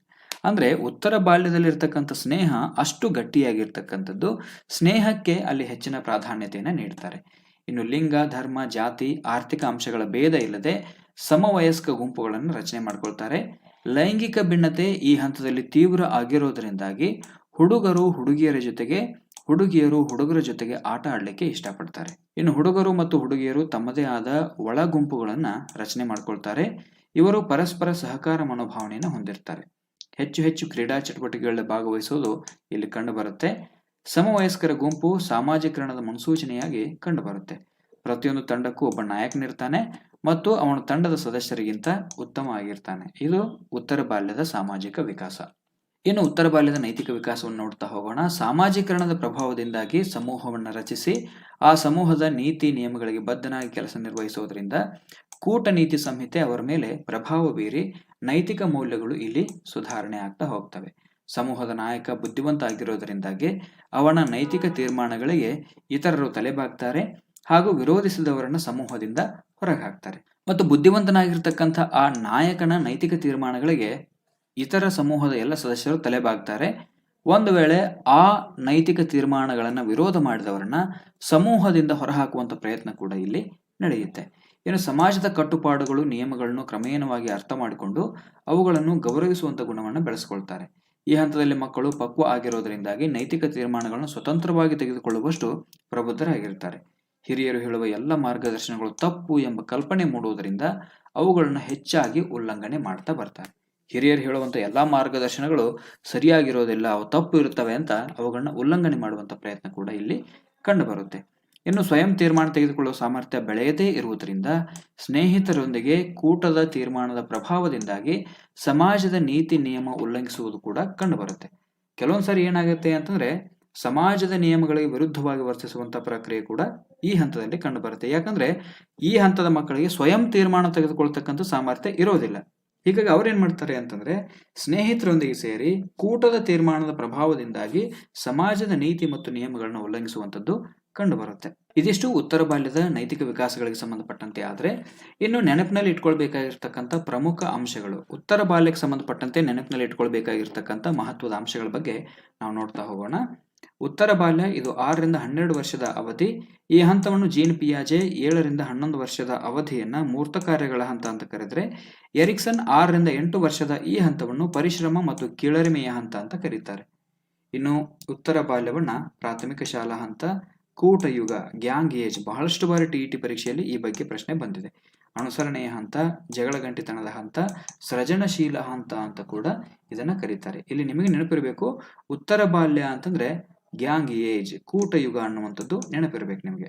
ಇದಿಷ್ಟು ಉತ್ತರ ಬಾಲ್ಯಕ್ಕೆ ಸಂಬಂಧಪಟ್ಟಂತೆ. ಆದ್ರೆ ಇನ್ನು ನೇರವಾಗಿ ನಾವು ಹದಿಹರೆಯ ಅಥವಾ ತಾರುಣ್ಯಾವಸ್ಥೆ ಅಥವಾ ಕಿಶೋರಾವಸ್ಥೆಯ ಬಗ್ಗೆ ನೋಡ್ತಾ ಹೋಗೋಣ. ಇದು ಬಹಳಷ್ಟು ಇಂಪಾರ್ಟೆಂಟ್ ಆಗಿರ್ತಕ್ಕಂಥದ್ದು. ಪ್ರತಿಯೊಬ್ಬ ಹೈಸ್ಕೂಲ್ ಶಿಕ್ಷಕರಿಗೆ ತಾರುಣ್ಯಾವಸ್ಥೆಯ ಬಗ್ಗೆ ಬಹಳಷ್ಟು ಮಾಹಿತಿ ಗೊತ್ತಿರಬೇಕು. ಯಾಕಂದ್ರೆ ಹೈಸ್ಕೂಲ್ನಲ್ಲಿ ತರುಣರೇ ಇರೋದ್ರಿಂದಾಗಿ ತಾರುಣ್ಯಾವಸ್ಥೆಯ ಬಗ್ಗೆ ನಮಗೆ ಬಹಳಷ್ಟು ಡೀಟೇಲ್ ಗೊತ್ತಿರಬೇಕಾಗತ್ತೆ. ಕಿಶೋರಾವಸ್ಥೆ ಒಂದು ಅಪೂರ್ವವಾದ ಹಾಗೂ ವಿಶಿಷ್ಟವಾದ ಕಾಲ. ಯಾಕಂದ್ರೆ ಈ ಕಾಲದಲ್ಲಿ ಆಗುವಂತ ವಿಕಾಸಗಳು, ಬದಲಾವಣೆಗಳು ಬಹಳಷ್ಟು ವಿಶಿಷ್ಟವಾಗಿರುವಂತವುಗಳು. 12 ಅಥವಾ 13 ವರ್ಷದಿಂದ 18 ವರ್ಷದವರೆಗಿನ ಹೆಚ್ಚು ಕಡಿಮೆ ಕಿಶೋರ ಮತ್ತು ತಾರುಣ್ಯ ಅನ್ನುವಂಥ 2 ಹಂತಗಳನ್ನ ಈ ಹಂತ ಒಳಗೊಂಡಿರುವಂಥದ್ದು. ಅಡೋಲೆಸೆನ್ಸ್ ಅನ್ನುವಂಥ ಪದ ಲ್ಯಾಟಿನ್ ಭಾಷೆಯ ಅಡೋಲೆಸೆರೆ ಅನ್ನುವಂಥ ಪದದಿಂದ ಬಂದಿದ್ದು. ಅಡೋಲೆಸೆರೆ ಅಂತಂದ್ರೆ ಪರಿಪಕ್ವತೆ ಅನ್ನುವಂಥ ಅರ್ಥವನ್ನ ಹೊಂದಿದೆ. ಇದು ಉತ್ತರ ಬಾಲ್ಯದಿಂದ 18 ವರ್ಷದ ತನಕ ಕಂಡು ಬರ್ತಕ್ಕಂಥ ಹಂತ. ಉತ್ತರ ಬಾಲ್ಯದ ಕೊನೆ ಅಂತಂದ್ರೆ 12 ವರ್ಷ, ನಂತರ 18 ವರ್ಷದವರೆಗೆ ಕಂಡು ಬರ್ತಕ್ಕಂಥ ಹಂತವನ್ನ ನಾವು ಅಡೋಲೆಸೆನ್ಸ್ ಅಂತ ಕರಿತೀವಿ ಅಥವಾ ತಾರುಣ್ಯಾವಸ್ಥೆ ಅಂತ ಕರಿತೀವಿ. ಹದಿಹರೆಯ ಅಥವಾ ಕಿಶೋರಾವಸ್ಥೆ ಎಂದು ಕರೆಸಿಕೊಳ್ಳುವ ಈ ಹಂತ ಯಾವುದೇ ವ್ಯಕ್ತಿಯ ಅತ್ಯಂತ ಎಚ್ಚರಿಕೆ ಮತ್ತು ಭವಿಷ್ಯವನ್ನ ನಿರ್ಧಾರ ಮಾಡುವಂತ ಕಾಲ ಇದು ತಾರುಣ್ಯಾವಸ್ಥೆ. ಯಾಕಂದ್ರೆ ಈ ಹಂತದಲ್ಲಿ ದೇಹದಲ್ಲಿ ಅತಿ ವೇಗವಾಗಿ ಜೈವಿಕ ಕ್ರಿಯೆಗಳು ನಡೆಯೋದ್ರಿಂದಾಗಿ ಅನೇಕ ಬದಲಾವಣೆಗಳು ಕಂಡು ಬರ್ತವೆ. ಅರ್ಥ ಆಗ್ತಿದೆಯಲ್ಲ?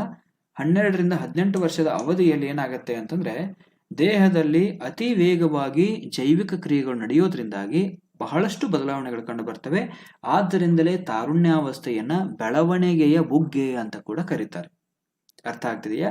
ಯಾವ ಹಂತವನ್ನ ಬೆಳವಣಿಗೆಯ ಬುಗ್ಗೆ ಅಂತ ಕರೀತಾರೆ ಅಂದ್ರೆ ತಾರುಣ್ಯಾವಸ್ಥೆಯನ್ನ ಬೆಳವಣಿಗೆಯ ಬುಗ್ಗೆ ಅಂತ ಕರೀತಾರೆ. ಈ ಬದಲಾವಣೆಗಳು ಬಾಹ್ಯವಾಗಿ ದೈಹಿಕ ಲಕ್ಷಣಗಳಾದ ಅಂಗಾಂಗಗಳಲ್ಲಿ ಮತ್ತು ಆಂತರಿಕ ಅಂಶಗಳ ಬದಲಾವಣೆಗಳು ವರ್ತನೆಯಲ್ಲಿ ಕಂಡುಬರ್ತವೆ. ವಿಶ್ವ ಆರೋಗ್ಯ ಸಂಸ್ಥೆಯವರ ಪ್ರಕಾರ ಯುವಕರೆಂದರೆ 15 ರಿಂದ 24 ವರ್ಷದವರು, ಹದಿಹರೆಯದವರೆಂದರೆ 10 ರಿಂದ 15 ವರ್ಷದವರು ಅಂತ ಹೇಳ್ತಾರೆ. ಇನ್ನು ಈ ತಾರುಣ್ಯಾವಸ್ಥೆಯು ಕಲ್ಪನಾ ಲೋಕದಲ್ಲಿ ತೇಲಾಡುವ, ಹಗಲುಗನಸು ಕಾಣುವ, ಭ್ರಮೆ, ಧೈರ್ಯ, ಸಾಹಸ, ಪ್ರೀತಿ, ಪ್ರೇಮದತ್ತ ಒಲವು ತೋರುವ, ಸ್ವತಂತ್ರಕ್ಕಾಗಿ ಹೋರಾಡುವ ಮನೋಭಾವನೆ ಹೊಂದಿದವರು ಆಗಿರ್ತಾರೆ. ತಂದೆ ತಾಯಿ ಪೋಷಕರ ಹಿಡಿತದಲ್ಲಿ ಇರಲು ಇಚ್ಛೆ ಪಡದೆ ಸ್ವತಂತ್ರರಾಗಿರಬೇಕು ಅಂತ ತರುಣರು ಯಾವಾಗಲೂ ಇಚ್ಛೆ ಪಡ್ತಾರೆ. ಆದ್ದರಿಂದಲೇ ಎರಿಕ್ಸನ್ ಅವರು ಈ ಹಂತವನ್ನು ತಾದಾತ್ಮ ಮನೋಭಾವನೆ ಮತ್ತು ತಿರಸ್ಕಾರದ ಹಂತ ಅಂತ ಕರೀತಾರೆ. ಅರ್ಥ ಆಯ್ತಲ್ಲ? ಎರಿಕ್ಸನ್ ಅವರು ತಾರುಣ್ಯಾವಸ್ಥೆಯನ್ನು ತಾದಾತ್ಮ ಮನೋಭಾವನೆ ಮತ್ತು ತಿರಸ್ಕಾರ, ಪಾತ್ರಗೊಂದಲದ ಹಂತ ಅಂತ ಈ ಹಂತವನ್ನ ಕರೀತಾರೆ. ಹರೆ ಯಾವಾಗ ಅಂತ್ಯವಾಗುತ್ತೆ ಮತ್ತು ಪ್ರೌಢತೆ ನಿಖರವಾಗಿ ಯಾವಾಗ ಆರಂಭ ಆಗುತ್ತೆ ಅನ್ನುವಂಥದ್ದು ಹೇಳೋದು ಕಷ್ಟ. ಯಾಕಂದ್ರೆ ವೈಯಕ್ತಿಕ ಭಿನ್ನತೆಗೆ ಅನುಗುಣವಾಗಿ ಜೈವಿಕ ಕ್ರಿಯೆಗಳು ನಡೀತಾನೆ ಇರ್ತವೆ. ಇನ್ನು ಈ ವಯಸ್ಸಿನಲ್ಲಿ ಆರ್ಥಿಕ, ಸಾಮಾಜಿಕ, ಸಾಂಸ್ಕೃತಿಕ, ಲೈಂಗಿಕ ಬದಲಾವಣೆಗಳು ಆಗುತ್ತವೆ. ಹಾಗಾಗಿ ಇದು ದುಶ್ಚಟಗಳಿಗೆ ದಾಸರಾಗುವಂತ ಕಾಲವೂ ಕೂಡ ಹೌದು. ಹದಿವಯಸ್ಸಿನಿಂದ ಹರೆಯಕ್ಕೆ ಕಾಲಿಡುವಾಗ ನಡೆನುಡಿಗಳು ಬಿರುಗಾಳಿ ರೂಪ ಪಡೆಯೋದ್ರಿಂದಾಗಿ ಮಾನಸಿಕ ಆರೋಗ್ಯ ಕೆಡುವಂತ ಸಾಧ್ಯತೆಯೂ ಕೂಡ ಬಹಳಷ್ಟು ಹೆಚ್ಚಾಗಿರುತ್ತೆ. ಇನ್ನು ತಾರುಣ್ಯಾವಸ್ಥೆಯ ಲಕ್ಷಣಗಳನ್ನ ನಾವು ನೋಡ್ತಾ ಹೋಗೋಣ. ಕಿಶೋರರಲ್ಲಿ ಯಾವೆಲ್ಲ ಲಕ್ಷಣಗಳು ಕಂಡು ಬರ್ತವೆ ಅನ್ನುವಂಥದ್ದು. ಇತರರು ತಮ್ಮನ್ನು ಪ್ರೀತಿಸಬೇಕು ಅನ್ನುವಂಥ ಬಯಕೆಯನ್ನ ತರುಣರು ವ್ಯಕ್ತಪಡಿಸ್ತಾರೆ, ಕಿಶೋರರು ವ್ಯಕ್ತಪಡಿಸ್ತಾರೆ. ತನ್ನತನವನ್ನು ಬೆಳೆಸಿಕೊಳ್ಳುವರು, ಸೃಜನಾತ್ಮಕವಾಗಿ ಸ್ವತಂತ್ರವಾಗಿ ಆಲೋಚನೆ ಮಾಡ್ತಾರೆ, ತಂದೆ ತಾಯಿಯಿಂದ ಸ್ವತಂತ್ರವಾಗಿ ಇರಲಿಕ್ಕೆ ಇಚ್ಛೆ ಪಡ್ತಾರೆ, ತಮ್ಮನ್ನು ಎಲ್ಲರೂ ಗಮನಿಸಬೇಕು ಅಂತ ಪ್ರಯತ್ನಿಸುವಂತ ಮನೋಭಾವನೆಯನ್ನು ಹೊಂದಿರ್ತಾರೆ, ಮನಸ್ಸಿಗೆ ಅನಿಸಿದ್ದನ್ನು ಸಾಧಿಸಬೇಕನ್ನುವಂತ ಛಲವನ್ನ ತೋರಿಸ್ತಾರೆ. ಒಂದೇ ವಯಸ್ಸು, ಆಕಾಂಕ್ಷೆ, ಆಸಕ್ತಿ ಇರುವಂತಹ ಮಕ್ಕಳು ಒಟ್ಟಿಗೆ ಸೇರ್ತಾರೆ. ಒಂದೇ ವಯಸ್ಸು, ಆಕಾಂಕ್ಷೆ ಮತ್ತು ಆಸಕ್ತಿ, ಒಂದೇ ಆಸಕ್ತಿ ಇರ್ತಕ್ಕಂಥ ಮಕ್ಕಳು ಇಲ್ಲಿ ಒಟ್ಟಿಗೆ ಸೇರ್ತಾರೆ. ಹೆಚ್ಚಾಗಿ ಹಗಲುಗನಸು ಕಾಣ್ತಾರೆ ಮತ್ತು ಅದನ್ನು ಕಾರ್ಯರೂಪಕ್ಕೆ ತರಲಿಕ್ಕೆ ಪ್ರಯತ್ನ ಪಡ್ತಿರ್ತಾರೆ. ಹಿರಿಯರ ಮಾತನ್ನು ಧಿಕ್ಕಾರ ಮಾಡಿ ಸಮಾಜ ಒಪ್ಪದಿರುವಂಥ ಕೆಲಸಗಳಲ್ಲಿ ಹೆಚ್ಚು ಇವರು ತೊಡಗುತ್ತಾರೆ. ಯಾಕಂದ್ರೆ ಹಿರಿಯರು ಏನು ಅವ್ರು ಹೇಳುವಂಥದ್ದೆಲ್ಲ ಸರಿಯಾಗಿ ಇರೋದಿಲ್ಲ, ತಪ್ಪು ಹೇಳ್ತಾರೆ ಅವರು ಅನ್ನುವಂಥ ಭಾವನೆ ಈ ತರುಣರಲ್ಲಿ ಇರುತ್ತೆ. ಜೊತೆಗೆ ನಗ್ನಚಿತ್ರ, ಭಿನ್ನಲಿಂಗ ವಿಷಯಗಳ ಕಡೆಗೆ ಹೆಚ್ಚು ಆಕರ್ಷಿತರಾಗಿರ್ತಾರೆ. ಸೌಂದರ್ಯ, ದೈಹಿಕ ಆಕರ್ಷಣೆಗೆ ಹೆಚ್ಚು ಒಲವನ್ನು ತೋರುತ್ತಾರೆ. ಸೌಂದರ್ಯ, ದೈಹಿಕ ಆಕರ್ಷಣೆಗೆ ಹೆಚ್ಚು ಒಲವು ತೋರಿಸ್ತಾರೆ. ನಾನು ಈ ಎಲ್ಲ ಪಾಯಿಂಟ್ಗಳನ್ನ ಜಾಸ್ತಿ ಎಕ್ಸ್ಪ್ಲೇನ್ ಮಾಡ್ತಾ ಇಲ್ಲ, ಬರೀ ನೀವು ಅದನ್ನು ಓದಿದ್ರೆ ಸಾಕು ನಿಮಗೆ ಅರ್ಥ ಆಗತ್ತೆ. ಇನ್ನು ಭಿನ್ನಲಿಂಗದವರ ಆಕರ್ಷಣೆ, ಮೆಚ್ಚುಗೆ, ಒಟ್ಟಿಗೆ ಸಮಯ ಕಳೆಯುವುದರಲ್ಲಿ ಹೆಚ್ಚು ಆಸಕ್ತಿಯನ್ನು ತೋರಿಸ್ತಾರೆ. ಸಾಹಸಮಯ ಚಟುವಟಿಕೆಗಳಲ್ಲಿ ತೊಡಗಿಸಿಕೊಳ್ತಾರೆ. ಈ ವೀಲಿಂಗ್ ಎಲ್ಲ ಮಾಡ್ತಾರೆ ನೋಡಿ, ಬೆಂಗಳೂರಿನ ದೊಡ್ಡ ದೊಡ್ಡ ರೋಡ್ಗಳಲ್ಲಾಗಿರ್ಬೋದು. ಈ ವೀಲಿಂಗ್ ಮಾಡೋರೆಲ್ಲ ಯಾರಾಗಿರ್ತಾರೆ ಅಂತಂದ್ರೆ ಕಿಶೋರರು, ತರುಣರೇ ಆಗಿರ್ತಾರೆ. ಯಾಕಂದ್ರೆ ವಯಸ್ಸಾದವರಿಗೆ ಅದರ ಪರಿಜ್ಞಾನ ಇರುತ್ತೆ. ವೀಲಿಂಗ್ ಮಾಡೋದ್ರಿಂದ ನಾನು ಎಲ್ಲಾದರೂ ಸ್ಕಿಡ್ ಆಗಿ ಬಿತ್ತು ಅಂದ್ರೆ ನಾನು ಸಾಯುವಂತ ಚಾನ್ಸಸ್ ಇರುತ್ತೆ ಅನ್ನುವಂಥದ್ದು ವಯಸ್ಸಾದವರಿಗೆ, ಸ್ವಲ್ಪ ಪ್ರೌಢತೆ ಇರುವಂಥವ್ರಿಗೆ ಗೊತ್ತಾಗತ್ತೆ. ಆದ್ರೆ ಈ ಕಿಶೋರರಿಗೆ ಏನಾಗೋದಿಲ್ಲ ಅಂತಂದ್ರೆ ಸಾಹಸಮಯ ಚಟುವಟಿಕೆಗಳಲ್ಲಿ ತೊಡಗಿಸಿಕೊಳ್ತಾರೆ. ಮೈಯಲ್ಲಿ ಅಷ್ಟು ತಾಕತ್ತಿರೋದ್ರಿಂದಾಗಿ ಅದನ್ನ ಅವರು ಮಾಡಲಿಕ್ಕೆ ಪ್ರಯತ್ನ ಪಡ್ತಾರೆ. ನಾಯಕನಾಗುವ, ಮುನ್ನುಗ್ಗುವ ಪ್ರವೃತ್ತಿಯನ್ನ ಹೊಂದಿರ್ತಾರೆ. ಲೀಡರ್ ಆಗಬೇಕು, ನಾನು ಮುನ್ನುಗ್ಗಿ ಕೆಲಸ ಮಾಡಬೇಕು ಅನ್ನುವಂಥ ಒಂದು ಪ್ರವೃತ್ತಿ ಈ ಕಿಶೋರರಲ್ಲಿ ಇರುತ್ತೆ. ಪೂರ್ವಾಪರ ಆಲೋಚನೆ ಮಾಡದೆ ಪ್ರತಿಭಟನೆಗಳಲ್ಲಿ ತೊಡಗಿಸಿಕೊಳ್ತಾರೆ. ಸ್ವಂತ ಮನೆಯವರಿಗಿಂತ ಇತರರಿಗೆ ಹೆಚ್ಚು ಗೌರವವನ್ನು ಕೊಡ್ತಾರೆ. ಇವರು ಸ್ವಂತ ಮನೆಯವರಿಗೆ ಗೌರವ ಕೊಡುವುದಕ್ಕಿಂತ ಇತರರಿಗೆ ಹೆಚ್ಚು ಗೌರವವನ್ನು ಕೊಡ್ತಾರೆ. ನಾಯಕರನ್ನು ಆರಾಧಿಸುವ, ಪೂಜಿಸುವ ಗುಣವನ್ನ ತರುಣರು ಹೊಂದಿರ್ತಾರೆ. ಸಿಡುಕು ಸ್ವಭಾವ, ಕ್ರಾಂತಿಕಾರಿ ಚಿಂತನೆ, ಸಂಕ್ಷೋಭೆಗೆ ಒಳಗಾಗುವುದು, ಹಠಮಾರಿತನ, ಸದಾ ಒತ್ತಡದಲ್ಲಿರುವಂಥದ್ದು, ಖಿನ್ನತೆ, ಚಿಂತೆಯಲ್ಲಿರುವುದು ಸೇರಿದಂತೆ ಇತ್ಯಾದಿ ಲಕ್ಷಣಗಳು ತರುಣರಲ್ಲಿ ಕಂಡುಬರ್ತವೆ. ಇವೆಲ್ಲ ಕಿಶೋರಾವಸ್ಥೆಯ ಲಕ್ಷಣಗಳು. ಇನ್ನು ಕಿಶೋರಾವಸ್ಥೆಯ ಸಮಸ್ಯೆಗಳನ್ನು ನಾವು ನೋಡ್ತಾ ಹೋಗೋಣ. ಮುಖ್ಯವಾಗಿ ಆರೋಗ್ಯದ ಸಮಸ್ಯೆಗಳು. ಕಿಶೋರರಲ್ಲಿ ದೈಹಿಕವಾಗಿ ಪ್ರಮುಖ ಜೈವಿಕ ಬದಲಾವಣೆಗಳಾಗೋದ್ರಿಂದಾಗಿ ಇಲ್ಲಿ ಅಸ್ತಮಾ ಆಗಿರ್ಬೋದು, ಜ್ವರ, ಹೃದಯ ಸಂಬಂಧಿ ರೋಗಗಳು, ಕ್ಷಯ, ಮಲೇರಿಯಾ ಇತ್ಯಾದಿ ಆರೋಗ್ಯ ಸಮಸ್ಯೆಗಳು ಕಿಶೋರರಿಗೆ ಕಾಡಬಹುದು. ಇನ್ನು ಮಾನಸಿಕ ಸಮಸ್ಯೆಗಳು, ಮಾನಸಿಕ ತೊಂದರೆ ಆಗಿರ್ಬೋದು, ಖಿನ್ನತೆ, ಕಲಿಕಾ ತೊಂದರೆ, ದುಶ್ಚಟಗಳು ಇತ್ಯಾದಿಗಳು ಅವರನ್ನು ಮಾನಸಿಕವಾಗಿ ಕುಗ್ಗಿಸ್ತವೆ. ಆಹಾರ ಸಂಬಂಧಿ ಸಮಸ್ಯೆಗಳು, ಅಪೌಷ್ಟಿಕತೆ, ರಕ್ತಹೀನತೆ, ಅಯೋಡಿನ್ ಕೊರತೆ, ಅತಿಯಾದ ತೂಕ, ಬೊಜ್ಜು, ಮಧುಮೇಹ, ಅಧಿಕ ರಕ್ತದ ಒತ್ತಡ ಇತ್ಯಾದಿಗಳು ಆಹಾರ ಸಂಬಂಧಿ ಸಮಸ್ಯೆಗಳು ಕೂಡ ಅವರಿಗೆ ಎದುರಾಗಬಹುದು. ಇನ್ನು ಇತರೆ ಸಮಸ್ಯೆಗಳನ್ನ ನೋಡ್ತಾ ಹೋಗೋದಾದ್ರೆ ಕಿಶೋರರಲ್ಲಿ ಸಾಮಾನ್ಯವಾಗಿ ಮೊಡವೆಗಳು ಕಂಡು ಬರ್ತವೆ. ಅವರಲ್ಲಿ ಮೊಡವೆಗಳು ಇತ್ಯಾದಿ ಎಲ್ಲ ಇರೋದ್ರಿಂದಾಗಿ ಅವರಲ್ಲಿ ಒಂದು ಕೀಳರಿಮೆಯ ಮನೋಭಾವನೆ ಕೂಡ ಇರುತ್ತೆ. ಜೊತೆಗೆ ಪ್ರೀತಿ ಪ್ರೇಮಗಳ ಸಮಸ್ಯೆ, ವೈಫಲ್ಯ ಕೂಡ ಉಂಟಾಗಬಹುದು. ಯೋಚನೆಗಳು, ಕುತೂಹಲ, ದ್ವಂದ್ವ, ಲೈಂಗಿಕ ಕಿರುಕುಳಗಳನ್ನು ಕೂಡ ಕೆಲವು ತರುಣರು ಈ ಸಂದರ್ಭದಲ್ಲಿ ಎದುರಿಸಬಹುದು. ಇನ್ನು ಮೂತ್ರಜನಕಾಂಗಗಳ ಸಮಸ್ಯೆ, ಜೊತೆಗೆ ಲೈಂಗಿಕ ರೋಗಗಳು, ಇವೆಲ್ಲ ಕಿಶೋರಾವಸ್ಥೆಯಲ್ಲಿ ಕಂಡು ಬರ್ತಕ್ಕಂಥ ಪ್ರಮುಖ ಸಮಸ್ಯೆಗಳು. ಇನ್ನು ಈ ಸಮಸ್ಯೆಗಳಿಗೆ ಪರಿಹಾರಗಳು ಏನು? ಶಿಕ್ಷಣವನ್ನ ಕೊಡಬೇಕು ಅವರಿಗೆ. ಆರೋಗ್ಯ ಶಿಕ್ಷಣ, ಸಮಾಲೋಚನೆ, ಆಪ್ತ ಸಲಹೆ ಮೂಲಕ ಕಿಶೋರರ ಸಮಸ್ಯೆಗಳಿಗೆ ಸೂಕ್ತವಾಗಿರ್ತಕ್ಕಂಥ ಪರಿಹಾರವನ್ನು ಒದಗಿಸಬಹುದು. ಜೊತೆಗೆ ಮಾರ್ಗದರ್ಶನ, ಗೈಡೆನ್ಸ್ ಮಾಡಬೇಕು ಅವರಿಗೆ. ಗುರು ಹಿರಿಯರು, ತಂದೆ ತಾಯಿ, ಪೋಷಕರು, ಅಕ್ಕಂದಿರು, ಶಿಕ್ಷಕರಿಂದ ಅವರಿಗೆ ಸೂಕ್ತ ಸಲಹೆ ಮತ್ತು ಮಾರ್ಗದರ್ಶನವನ್ನ ನೀಡೋದು. ಇನ್ನು ಆರೋಗ್ಯಪೂರ್ಣ ಸ್ಪರ್ಧಾ ಮನೋಭಾವನೆಯನ್ನ ತರುಣರಲ್ಲಿ ಬೆಳೆಸೋದು, ಅವರ ಯೋಗ್ಯತೆಗೆ ತಕ್ಕ ಪುರಸ್ಕಾರವನ್ನು ಮಾಡೋದು, ಜೊತೆಗೆ ಆರೋಗ್ಯಪೂರ್ಣ ಆಹಾರವನ್ನು ಸೇವಿಸಲಿಕ್ಕೆ ಅವರಿಗೆ ಅವಕಾಶ ಒದಗಿಸಿಕೊಡೋದು, ನಿಯಮಿತ ವ್ಯಾಯಾಮ, ರೀತಿ ನೀತಿಗಳ ಅಳವಡಿಕೆಯನ್ನು ಮಾಡೋದ್ರಿಂದಾಗಿ ಕಿಶೋರರ ಸಮಸ್ಯೆಗಳಿಗೆ ಪರಿಹಾರವನ್ನು ನೀಡಬಹುದು. ಜೊತೆಗೆ ದೈಹಿಕ ಮತ್ತು ಮಾನಸಿಕ ಒತ್ತಡಗಳ ನಿವಾರಣೆಯನ್ನ ಮಾಡುವಂಥದ್ದು, ಜೀವನದ ಸಮಸ್ಯೆಗಳನ್ನು ತಿಳಿದು ಅರ್ಥೈಸಿ ಅದರ ಸಾಧಕ ಬಾಧಕಗಳನ್ನು ತಿಳಿದು ಸಮರ್ಪಕ ಚಿಂತನೆ ನಡೆಸಿ ಸಮಸ್ಯೆಗೆ ತಕ್ಕ ಪರಿಹಾರವನ್ನು ಕಂಡುಕೊಳ್ಳುವಂಥದ್ದು.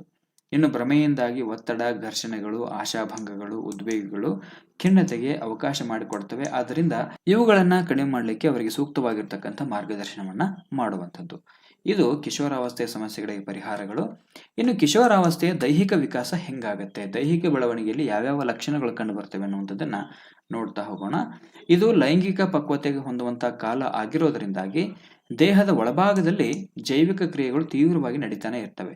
ಆದ್ದರಿಂದ ಈ ಹಂತವನ್ನ ಬೆಳವಣಿಗೆಯ ಬುಗ್ಗೆ ಅಂತ ಕರೆಯಲಾಗುತ್ತೆ. ತಾರುಣ್ಯಾವಸ್ಥೆಯಲ್ಲಿ ಏನಾಗುತ್ತೆ ಅಂದ್ರೆ ದೇಹದ ಒಳಭಾಗದಲ್ಲಿ ಜೈವಿಕ ಕ್ರಿಯೆಗಳು ತೀವ್ರವಾಗಿ ನಡೆಯೋದ್ರಿಂದಾಗಿ ಈ ಹಂತವನ್ನು ಬೆಳವಣಿಗೆಯ ಬುಗ್ಗೆ ಅಂತ ಕರೆಯಲಾಗುತ್ತೆ. ಹೆಣ್ಣು ಮಕ್ಕಳಲ್ಲಿ ದೈಹಿಕ ಬೆಳವಣಿಗೆ 17ರಿಂದ 18 ವರ್ಷಗಳಲ್ಲಿ ಹಾಗೂ ಗಂಡು ಮಕ್ಕಳಲ್ಲಿ 20ರಿಂದ 21 ವರ್ಷಗಳಲ್ಲಿ ಪೂರ್ಣವಾಗಿ ಮುಕ್ತಾಯ ಆಗುತ್ತೆ. ಹೆಣ್ಣು ಮಕ್ಕಳಲ್ಲಿ ದೈಹಿಕ ಬೆಳವಣಿಗೆ 17ರಿಂದ 18 ವರ್ಷಗಳಲ್ಲಿ ಪೂರ್ಣ ಆದರೆ ಗಂಡು ಮಕ್ಕಳಲ್ಲಿ 20ರಿಂದ 21 ವರ್ಷಗಳಲ್ಲಿ ದೈಹಿಕ ಬೆಳವಣಿಗೆ ಪೂರ್ಣ ಆಗತ್ತೆ. ಇನ್ನು ಗಂಡು ಮಕ್ಕಳಲ್ಲಿ ಏನಾಗತ್ತೆ ಅಂದ್ರೆ ಮೈಕಟ್ಟು, ಶಕ್ತಿಯುತ ಅಂಗಾಂಗಗಳು, ಪಕ್ವತೆ ಅಂತಾನೆ ಹೇಳಬಹುದಾಗಿರ್ತಕ್ಕಂಥ ಮುಖ ಗಂಡು ಮಕ್ಕಳಲ್ಲಿ ಕಂಡು ಬಂದರೆ ಹೆಚ್ಚು ಮಾಂಸಖಂಡಗಳಿಂದ ಕೂಡಿದ ಹಿಗ್ಗಿದ ದುಂಡಾದ ದೇಹ, ಆಕರ್ಷಣೆಯ ರೂಪ, ಪರಿಪಕ್ವತೆಯಿಂದಾಗಿರುವ ಲೈಂಗಿಕ ಮೈಮಾಟ ಹುಡುಗಿಯರಲ್ಲಿ ಕಂಡುಬರುತ್ತೆ. ಹುಡುಗರು ಹುಡುಗಿಯರಿಗಿಂತ ಎತ್ತರ ಕಂಡು ಬಂದರೆ ಹುಡುಗಿಯರು ಹುಡುಗರಿಗಿಂತ ಕಡಿಮೆ ಎತ್ತರವಿದ್ದರೂ ದೊಡ್ಡ ಹೆಂಗಸರಂತೆ ಕಾಣ್ತಾರೆ. ಹುಡುಗರಲ್ಲಿ ವೃಷಣ ಮತ್ತು ಹುಡುಗಿಯರಲ್ಲಿ ಅಂಡಾಶಯ ಸಂಪೂರ್ಣವಾಗಿ ಈ ಹಂತದಲ್ಲಿ ಪಕ್ವತೆ ಹೊಂದುತ್ತೆ. ಈ ಬದಲಾವಣೆಗೆ ಅನುಗುಣವಾಗಿ ಹುಡುಗಿಯರಲ್ಲಿ ನಡುಗೆ ಮತ್ತು ಮಾತುಗಳಲ್ಲಿ ವ್ಯತ್ಯಾಸ ಕಂಡುಬರುತ್ತೆ. ತಾರುಣ್ಯಾವಸ್ಥೆಯಲ್ಲಿ ಏನಾಗುತ್ತೆ ಅಂದ್ರೆ ಹುಡುಗರಲ್ಲಿ ವೃಷಣ ಮತ್ತು ಹುಡುಗಿಯರಲ್ಲಿ ಅಂಡಾಶಯ ಸಂಪೂರ್ಣವಾಗಿ ಪಕ್ವತೆ ಹೊಂದುತ್ತೆ. ಈ ಬದಲಾವಣೆಯಿಂದಾಗಿ ಏನಾಗುತ್ತೆ ಅಂತಂದ್ರೆ ಹುಡುಗಿಯರಲ್ಲಿ ನಡುಗೆಯ ವಿಧಾನ ಮತ್ತು ಮಾತುಗಳಲ್ಲಿ ವ್ಯತ್ಯಾಸ ಅನ್ನುವಂಥದ್ದು ಕಂಡುಬರುತ್ತೆ. ರೋಗ ನಿರೋಧಕ ಶಕ್ತಿ ಈ ಹಂತದಲ್ಲಿ ಹೆಚ್ಚಾಗಿ ಕಂಡುಬರುತ್ತೆ. ಈ ಹಂತದಲ್ಲಿ ಹೆಚ್ಚು ಶಕ್ತಿವಂತರಾಗಿರೋದ್ರಿಂದಾಗಿ ಶ್ರಮದ ಕಠಿಣ ಕೆಲಸಗಳನ್ನು ವಿಶ್ರಾಂತಿ ಇಲ್ಲದೆ ಹೆಚ್ಚು ಕಾರ್ಯಚಟುವಟಿಕೆಗಳಲ್ಲಿ ತೊಡಗಿಸಿಕೊಂಡ್ರೂ ಆಯಾಸ ಮತ್ತು ಸುಸ್ತು ಅವರಿಗೆ ಗೊತ್ತಾಗೋದಿಲ್ಲ. ಹಗಲು ರಾತ್ರಿ ಎನ್ನದೆ ಸದಾ ಇಲ್ಲಿ ಅವರು ಕ್ರಿಯಾಶೀಲರಾಗಿರ್ತಾರೆ. ಅಂಗಾಂಗಗಳು ಸಂಪೂರ್ಣವಾಗಿ ವಿಕಾಸ ಹೊಂದಿ ದೇಹದಲ್ಲಿ ಕಾಂತಿಯನ್ನು ಹೊಂದಿದ್ದು ಆಕರ್ಷಣೀಯವಾಗಿ ಕಾಣ್ತಾರೆ. ಯೌವನವು ಮೂರ್ತ ರೂಪವನ್ನು ಪಡೆದಿರೋದ್ರಿಂದ ಲೈಂಗಿಕವಾಗಿ ಇವರು ಪಕ್ವ ಆಗ್ತಾರೆ. ಇದು ಕಿಶೋರಾವಸ್ಥೆಯ ದೈಹಿಕ ವಿಕಾಸ. ಇನ್ನು ಕಿಶೋರಾವಸ್ಥೆಯ ಬೌದ್ಧಿಕ ವಿಕಾಸವನ್ನು ನೋಡ್ತಾ ಹೋಗೋಣ. ಈ ಹಂತದಲ್ಲಿ ಬೌದ್ಧಿಕ ವಿಕಾಸ ಉಚ್ಚ ಮಟ್ಟವನ್ನು ತಲುಪಿರುತ್ತೆ. ಕಲಿಕೆ ಅನುಭವದ ಮೂಲಕ, ಸ್ವತಃ ಅಧ್ಯಯನದ ಮೂಲಕ, ಸಮಸ್ಯೆ ಪರಿಹಾರದ ಮೂಲಕ, ಬೇರೆ ಬೇರೆ ದೃಷ್ಟಿಕೋನದಲ್ಲಿ ಆಲೋಚನೆ, ವಸ್ತುನಿಷ್ಠ ತೀರ್ಮಾನ, ಅಮೂರ್ತ ಕಲ್ಪನಾ ಸಾಮರ್ಥ್ಯ, ತಾರ್ಕಿಕ ಆಲೋಚನೆ ಹೆಚ್ಚಾಗಿ ಕಂಡುಬರೋದ್ರಿಂದ ಬೆಳವಣಿಗೆಯ ವೇಗ ಇಲ್ಲಿ ತೀವ್ರವಾಗಿರುತ್ತೆ. ಅಂದ್ರೆ ಬೌದ್ಧಿಕ ಬೆಳವಣಿಗೆಯ ವೇಗ ಇಲ್ಲಿ ತೀವ್ರ ಆಗಿರುತ್ತೆ. ಇನ್ನು ವಿಷಯ ಪಾಂಡಿತ್ಯ, ಭಾಷೆಯಲ್ಲಿನ ಹಿಡಿತ, ಪ್ರೌಢಿಮೆ, ವಾಕ್ಚಾತುರ್ಯದಂತಹ ಗುಣಗಳು ಈ ಹಂತದಲ್ಲಿ ತರುಣರಲ್ಲಿ ಕಂಡುಬರ್ತವೆ. ಕ್ರೀಡೆ, ವಿಜ್ಞಾನ, ಕಲೆ, ಸಾಹಿತ್ಯ, ಸಂಗೀತ ಮುಂತಾದವುಗಳಲ್ಲಿ ಭಾಗವಹಿಸುವುದರಿಂದ ಅಥವಾ ವಿವಿಧ ಮೂಲಗಳಿಂದ ಪಡೆಯುವುದರಿಂದ ಅವರ ಸಾಮಾನ್ಯ ಜ್ಞಾನ ಹೆಚ್ಚು ಬೆಳವಣಿಗೆ ಆಗುತ್ತೆ. ಇನ್ನು ಕಾಲ್ಪನಿಕ ಆಲೋಚನೆ, ಗ್ರಹಿಕಾ ಸಾಮರ್ಥ್ಯ ಮತ್ತು ತಾರ್ಕಿಕ ಚಿಂತನೆ ಈ ಹಂತದಲ್ಲಿ ಹೆಚ್ಚಾಗಿ ಇರುವುದರಿಂದ ತಕ್ಷಣ ಇವರು ಅರ್ಥ ಮಾಡ್ಕೊಳ್ತಾರೆ. ಸ್ವಯಂ ಅಧ್ಯಯನ, ಸೃಜನಾತ್ಮಕ ಚಿಂತನೆ, ಸಮಕಾಲೀನ ಸ್ನೇಹಿತರೊಂದಿಗೆ ಚರ್ಚೆ, ವಿಷಯ ಪರಿಣಿತರು ಅಥವಾ ಶಿಕ್ಷಕರು ಸೇರಿದಂತೆ ಇತರರಿಂದ ಮಾಹಿತಿಯನ್ನ ಈ ತರುಣರು ಪಡ್ಕೊಳ್ತಾ ಹೋಗ್ತಾರೆ. ಹೀಗಾಗಿ ಇಲ್ಲಿ ಬೌದ್ಧಿಕ ವಿಕಾಸ ಏನಾಗುತ್ತೆ ಅಂದ್ರೆ ಉಚ್ಚ ಮಟ್ಟವನ್ನು ತಲುಪುತ್ತೆ ಅಂತಾನೆ ಹೇಳ್ಬಹುದು. ಈ ಹಂತದಲ್ಲಿ ತಾರ್ಕಿಕ ಆಲೋಚನೆ, ಕಲ್ಪನೆ, ಅಮೂರ್ತ ಚಿಂತನೆಯಂಥವುಗಳು ಹೆಚ್ಚಿರುವುದರಿಂದ ಜೀನ್ ಪಿಯಾಜೆ ಈ ಹಂತವನ್ನು ಔಪಚಾರಿಕ ಕಾರ್ಯಗಳ ಹಂತ ಅಂತ ಕರೀತಾರೆ. ಅರ್ಥ ಆಯ್ತಲ್ಲ?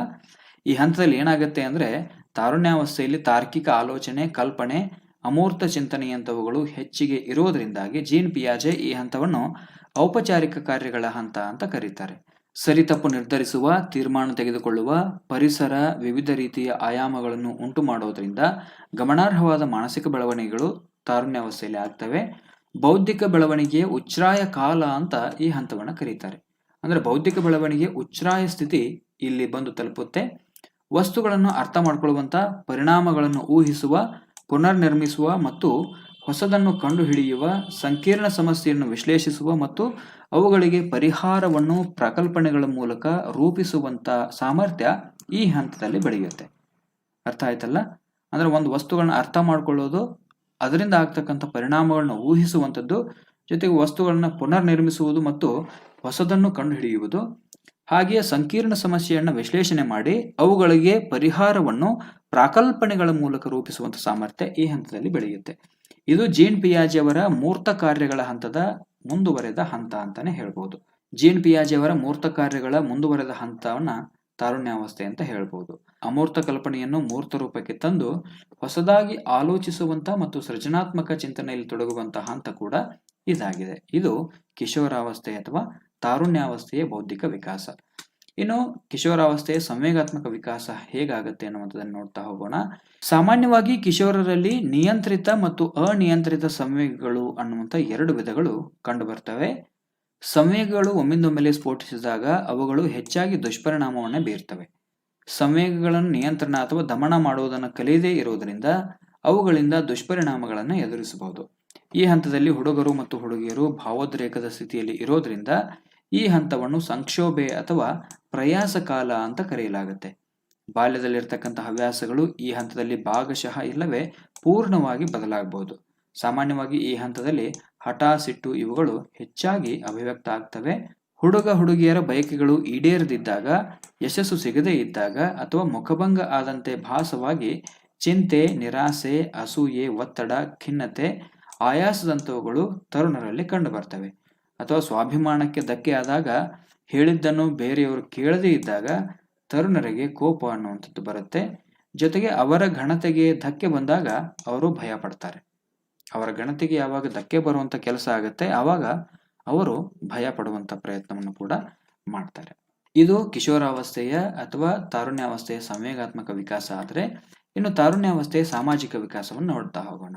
ಸಾಮಾಜಿಕ ಬೆಳವಣಿಗೆ ಈ ಹಂತದಲ್ಲಿ ಉಚ್ಚ ಮಟ್ಟದಲ್ಲಿ ಇರುವಂತೆ ಕಂಡು ಬಂದರೂ ಕೂಡ ಸೂಕ್ಷ್ಮವಾಗಿ ಗಮನಿಸಿದಾಗ ಕ್ರಮೇಣ ಸ್ನೇಹಿತರ, ಪರಿಚಯಸ್ಥರ ಕೊಂಡಿಗಳು ಒಂದೊಂದರಂತೆ ಕಳಚಿಕೊಂಡು ಗಟ್ಟಿಯಾದ ಕೊಂಡಿಗಳು, ಆತ್ಮೀಯರೆನಿಸಿದವರು, ಪರಸ್ಪರ ಅರ್ಥ ಮಾಡಿಕೊಂಡವರು ಮಾತ್ರ ಹೆಚ್ಚು ಇಲ್ಲಿ ಆಪ್ತರಾಗ್ತಾ ಹೋಗ್ತಾರೆ. ಗಂಡು ಹೆಣ್ಣು ಕಾರಣಾಂತರಗಳಿಂದ ಪರಸ್ಪರ ಕಾಳಜಿಯನ್ನು ವಹಿಸುವವರು ಆಪ್ತರಾಗುತ್ತಾರೆ ಮತ್ತು ಆಕರ್ಷಿತರಾಗ್ತಾರೆ. ಗಂಡು ಮತ್ತು ಹೆಣ್ಣು ಕಾರಣಾಂತರಗಳಿಂದ ಇಲ್ಲಿ ಏನಾಗ್ತಾ ಹೋಗ್ತಾರೆ ಅಂತಂದ್ರೆ ಪರಸ್ಪರ ಕಾಳಜಿಯನ್ನು ವಹಿಸುವವರು ಮತ್ತು ಆಪ್ತರಾಗ್ತಾರೆ ಮತ್ತು ಆಕರ್ಷಿತರಾಗ್ತಾ ಹೋಗ್ತಾರೆ. ಸಾಮಾಜಿಕ ಜವಾಬ್ದಾರಿಯನ್ನು ನಿಭಾಯಿಸಲು ಮತ್ತು ತಮ್ಮ ವಯಸ್ಸಿಗಿಂತ ಹಿರಿಯ ವಯಸ್ಸಿನವರ ಪರಿಚಯ ಇಲ್ಲಿ ಅಭಿವೃದ್ಧಿ ಆಗುತ್ತಾ ಹೋಗುತ್ತೆ. ಹೀಗೆ ಬೆಸುಗೆ ಜಾತಿ, ಧರ್ಮ, ಆರ್ಥಿಕ ಅಂತಸ್ತುಗಳನ್ನು ಮೀರಿ ನಿಂತಿರುವುದು ಹಲವಾರು ಉದಾಹರಣೆಗಳಿಂದ ಇಲ್ಲಿ ತಿಳಿದು ಬರುತ್ತೆ. ತುಂಬಾ ವೈಯಕ್ತಿಕ ಸಮಸ್ಯೆ ಪರಿಹರಿಸುವವರು, ತಮ್ಮ ಆಲೋಚನೆಯನ್ನು ಒಪ್ಪಿಕೊಳ್ಳುವವರನ್ನು ಮಾತ್ರ ಆತ್ಮೀಯ ಸ್ನೇಹಿತರನ್ನಾಗಿ ಇಲ್ಲಿ ಮಾಡ್ಕೋತಾರೆ. ಅರ್ಥ ಆಯ್ತಲ್ಲ?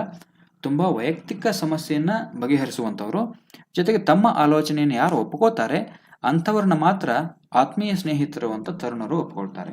ಇನ್ನು ಭಿನ್ನ ಲಿಂಗದವರಲ್ಲಿ ಆಸಕ್ತಿ ಇಲ್ಲಿ ಕಂಡು ಬರುತ್ತೆ. ಭಿನ್ನ ಲಿಂಗದವರಲ್ಲಿ ಆಸಕ್ತಿ ಕಂಡು ಬರುತ್ತೆ. ಇನ್ನೊಂದು ಪ್ರಮುಖ ವಿಚಾರ ನಿಮಗೆ ನೆನಪಿರಬೇಕು. ತಾರುಣ್ಯಾವಸ್ಥೆಯ ಸಾಮಾಜಿಕ ವಿಕಾಸಕ್ಕೆ ಸಂಬಂಧಪಟ್ಟಂತೆ ಯಾರು ತಮ್ಮ ಆಲೋಚನೆಗಳನ್ನ ಒಪ್ಕೋತಾರೋ ಅವರನ್ನ ಒಳ್ಳೆಯವರಂತ, ಮತ್ತು ಯಾರು ವಿರುದ್ಧವಾಗಿ ಬುದ್ಧಿ ಹೇಳ್ತಾರೋ ಅವರನ್ನ ಕೆಟ್ಟವರು ಅಂತ ಇಲ್ಲಿ ತರುಣರು ಪರಿಗಣಿಸ್ತಾರೆ. ಸ್ವಂತ ಆಲೋಚನೆ, ಇನ್ನೊಬ್ಬರ ಸಹಾಯವಿಲ್ಲದೆ ಏಕಾಂಗಿಗಳಾಗಿ ಕೆಲಸ ಮಾಡಲು ಪ್ರಯತ್ನಿಸ್ತಾರೆ. ಆದರೆ ಅನುಭವದ ಕೊರತೆಯಿಂದ ಬಹುಪಾಲು ಕೆಲಸಗಳಲ್ಲಿ ಏನ್ ಮಾಡ್ತಾರೆ ಅಂತಂದ್ರೆ ಅವರು ಅಪಯಶಸ್ಸನ್ನ ಗಳಿಸ್ತಾರೆ. ಆದ್ದರಿಂದಲೇ ಎರಿಕ್ಸನ್ ಅವರು 20 ವರ್ಷಗಳ ತನಕದ ಹಂತವನ್ನು ತಾಧ್ಯಾತ್ಮ ಹಂತ ಅಂತ ಕರೀತಾರೆ. ಉತ್ತಮ ಬುದ್ಧಿಶಕ್ತಿ, ಕೆಲಸದಲ್ಲಿ ಚಾಣಾಕ್ಷತೆ, ಪಾಂಡಿತ್ಯ, ಒಳ್ಳೆಯ ಸ್ವಭಾವ ಅವರಿಗೆ ಅರಿವಿಲ್ಲದಂತೆ ಎಲ್ಲರಿಗೂ ಬೇಕಾದ ವ್ಯಕ್ತಿಗಳಾಗ್ತಾರೆ. ಇದು ತಾರುಣ್ಯಾವಸ್ಥೆಯ ಸಾಮಾಜಿಕ ವಿಕಾಸ. ಇನ್ನು ಕಿಶೋರಾವಸ್ಥೆಯ ನೈತಿಕ ವಿಕಾಸವನ್ನು ನೋಡ್ತಾ ಹೋಗೋಣ. ಈ ಹಂತದಲ್ಲಿ ಸರಿ ತಪ್ಪು, ಕಷ್ಟ ಸುಖ, ನೋವು ನಲಿವು, ಹಿಂಸೆ ಅಹಿಂಸೆ ಇವುಗಳ ಬಗ್ಗೆ ಸ್ಪಷ್ಟ ಕಲ್ಪನೆ ಮೂಡೋದ್ರಿಂದ ಸ್ವಯಂ ನಿರ್ಧರಿಸುವಂತ ಸಾಮರ್ಥ್ಯ, ಸಮಾಜ ಒಪ್ಪುವ ರೀತಿಯಲ್ಲಿ ತೀರ್ಮಾನಿಸುವ, ಸರಿಯಾದದಕ್ಕೆ ಸಹಕರಿಸುವ, ತಪ್ಪಾಗಿರುವುದನ್ನು ಖಂಡಿಸುವ ಧೋರಣೆ ಕಂಡುಬರುತ್ತೆ. ವೈಯಕ್ತಿಕ ಅಂಶಗಳಿಗೆ ಅನುಗುಣವಾಗಿ ಇನ್ನೊಬ್ಬರಿಗೆ ಮಾರ್ಗದರ್ಶನ ಮಾಡುವಂತ ಸಾಮರ್ಥ್ಯ ಕೂಡ ಇಲ್ಲಿ ಬೆಳೆದಿರುತ್ತೆ. ಕೆಲವು ಸಂದರ್ಭದಲ್ಲಿ ವ್ಯವಸ್ಥೆಯ ಬಗ್ಗೆ ಸಿಡಿದೇಳುವುದರಿಂದಾಗಿ ಇದು ನೈತಿಕವಾಗಿ ಅಪಾಯಕಾರಿ ಹಂತ ಕೂಡ ಹೌದು. ಆಗ ಅವ್ರೇನ್ ಮಾಡ್ತಾರೆ ಅಂದ್ರೆ ವ್ಯವಸ್ಥೆಯೇ ಸರಿ ಇಲ್ಲ, ನೈತಿಕ ಮೌಲ್ಯಗಳನ್ನು ಗಾಳಿಗೆ ತೂರಲಾಗುತ್ತಿದೆ ಎಂದು ಭಾವಿಸಿ ವ್ಯವಸ್ಥೆಯ ವಿರುದ್ಧ ಸಿಡಿದೇಳಬಹುದು. ತರುಣರ ಆಲೋಚನೆಗಳಿಗೆ ಮನ್ನಣೆ ಸಿಗದೇ ಇದ್ದಾಗ ಕ್ರೌರ್ಯದಿಂದ ಕಾನೂನನ್ನು ಕೈಗೆತ್ತಿಕೊಂಡು ನಕ್ಸಲೈಟ್ಸ್ ನಂತಹ ಸಿದ್ಧಾಂತಗಳನ್ನು ಒಪ್ಪಿಕೊಂಡು ಹೋರಾಟ ಮಾಡುವಂಥದ್ದನ್ನು ಕೂಡ ನಾವು ಗಮನಿಸಬಹುದು. ಈ ಹಂತದಲ್ಲಿ ಕ್ರಾಂತಿಕಾರಕ ಆಲೋಚನೆಗಳ ಪರಿಣಾಮಗಳ ಬಗ್ಗೆ ಯುವಕರಿಗೆ ತಿಳುವಳಿಕೆಯನ್ನು ನೀಡಿ ಸೂಕ್ತ ವಿಧಾನಗಳ ಮೂಲಕ ನ್ಯಾಯ ಪರಿಹಾರ ಕಂಡುಕೊಳ್ಳುವ ವಿಧಾನವನ್ನ ಅವರಿಗೆ ತಿಳಿಸಬೇಕಾಗತ್ತೆ. ಇದು ಕಿಶೋರಾವಸ್ಥೆಯ ನೈತಿಕ ವಿಕಾಸಕ್ಕೆ ಸಂಬಂಧಪಟ್ಟಂತೆ. ಇನ್ನು ಕಿಶೋರಾವಸ್ಥೆಯ ಬಗ್ಗೆ ನೆನಪಿನಲ್ಲಿಟ್ಕೊಳ್ಬೇಕಾದ ಮಹತ್ವದ ಅಂಶಗಳನ್ನ ನಾವು ನೋಡ್ತಾ ಹೋಗೋಣ. ತಾರುಣ್ಯಾವಸ್ಥೆ 12 ರಿಂದ 18 ವರ್ಷದ ಅವಧಿ. ತಾರುಣ್ಯಾವಸ್ಥೆಯನ್ನು ಎರಿಕ್ಸನ್ ಅವರು ತಾಧ್ಯಾತ್ಮ ಮನೋಭಾವನೆ ತಿರಸ್ಕಾರದ ಹಂತ ಅಂತ ಕರೆದರೆ, ಜೀನ್ ಪಿಯಾಜೆ ಅವರು ಔಪಚಾರಿಕ ಕಾರ್ಯಗಳ ಹಂತ ಅಂತ ತಾರುಣ್ಯಾವಸ್ಥೆಯನ್ನ ಕರೀತಾರೆ. ಅಲ್ಲದೆ ಈ ಹಂತವನ್ನು ಬೆಳವಣಿಗೆಯ ಬುಗ್ಗೆ ಅಂತ ಕರೆಯಲಾಗತ್ತೆ.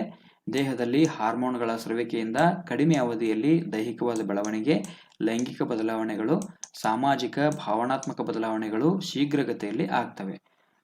ಇನ್ನು ಈ ತಾರುಣ್ಯಾವಸ್ಥೆಯನ್ನು ಆವೇಶ ಕಾಲ, ಮಾರ್ಗ ಮಧ್ಯದ ಕಾಲ, ಲೈಂಗಿಕ ಪಕ್ವತೆಯ ಕಾಲ, ಸ್ವಾವಲಂಬನೆಯ ಅವಧಿ, ಆಕರ್ಷಣೆಯ ಕಾಲ, ವಿಮರ್ಶಾತ್ಮಕ ಪ್ರಶ್ನಿಸುವ ಕಾಲ, ಜೊತೆಗೆ ಆವೇಶ ಮತ್ತು ಉದ್ವೇಗದ ಕಾಲ, ಅಶಿಸ್ತಿನ ಕಾಲ, ಸಮಸ್ಯೆಯ ಕಾಲ, ಕಲಿಕೆಯ ಕಾಲ, ಗುರುತಿಸುವಿಕೆಯ ಕಾಲ, ಸಾಹಸದ ಕಾಲ, ನಾಯಕತ್ವದ ಕಾಲ, ವೈಭವೀಕರಣದ ಕಾಲ, ಗುಂಪುಗಾರಿಕೆಯ ಕಾಲ, ಪ್ರಯಾಸಗಳ ಕಾಲ, ಸಂಕ್ಷೋಭೆಗಳ ಕಾಲ, ವಸಂತ ಕಾಲ ಅಂತ ವಿವಿಧ ಹೆಸರಿನಿಂದ ಈ ಹಂತವನ್ನು ಗುರುತಿಸ್ತಾರೆ.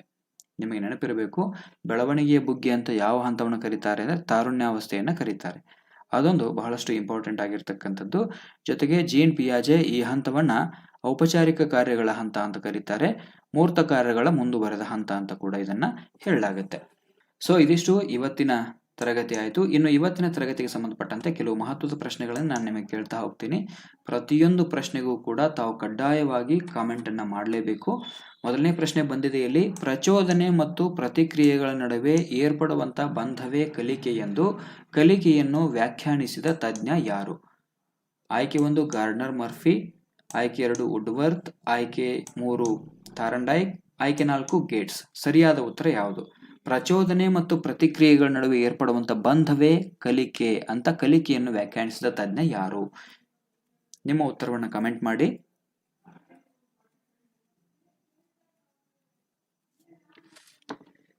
ಎಸ್, ಇದಕ್ಕೆ ಸರಿಯಾಗಿರ್ತಕ್ಕಂಥ ಉತ್ತರ ಆಯ್ಕೆ 3 ಥಾರಂಡೈಕ್. ಥಾರಂಡೈಕ್ ಅವರು ಪ್ರಚೋದನೆ ಮತ್ತು ಪ್ರತಿಕ್ರಿಯೆಗಳ ನಡುವೆ ಬಂಧ ಏರ್ಪಟ್ಟಾಗ ಉಂಟಾಗುವಂಥದ್ದೇ ಕಲಿಕೆ ಅಂತ ಅವರು ಕಲಿಕೆಯನ್ನು ವ್ಯಾಖ್ಯಾನ ಮಾಡ್ತಾರೆ. ಇನ್ನು ಗೇಟ್ಸ್ ಅವರು ಏನ್ ಹೇಳ್ತಾರೆ ಅಂತಂದ್ರೆ, ಅನುಭವಗಳ ಮೂಲಕ ವ್ಯಕ್ತಿಯ ವರ್ತನೆಯಲ್ಲಿ ಆಗ್ತಕ್ಕಂಥ ಬದಲಾವಣೆಯನ್ನ ಕಲಿಕೆ ಅಂತ ಹೇಳ್ತಾರೆ. ಗಾರ್ಡ್ನರ್ ಮರ್ಫಿ ಮತ್ತು ವುಡ್ವರ್ತ್ ಅವರ ವ್ಯಾಖ್ಯಾನವನ್ನು ಕೂಡ ನಾನು ಹಿಂದೆ ನಿಮಗೆ ಹೇಳಿದ್ದೇನೆ. ಇನ್ನು ಎರಡನೇ ಪ್ರಶ್ನೆ ಬಂದಿದೆ, ಈ ಕೆಳಗಿನ ಯಾವ ಹಂತವನ್ನು ಕ್ರೋಢೀಕರಣ ಹಂತ ಅಥವಾ ಶಾಲಾ ಪೂರ್ವ ಹಂತ ಅಂತ ಕರೆಯಲಾಗುತ್ತೆ? ಯಾವ ಹಂತವನ್ನು ಕ್ರೋಢೀಕರಣ ಹಂತ, ಶಾಲಾ ಪೂರ್ವ ಹಂತ ಅಂತ ಕರೆಯಲಾಗುತ್ತೆ?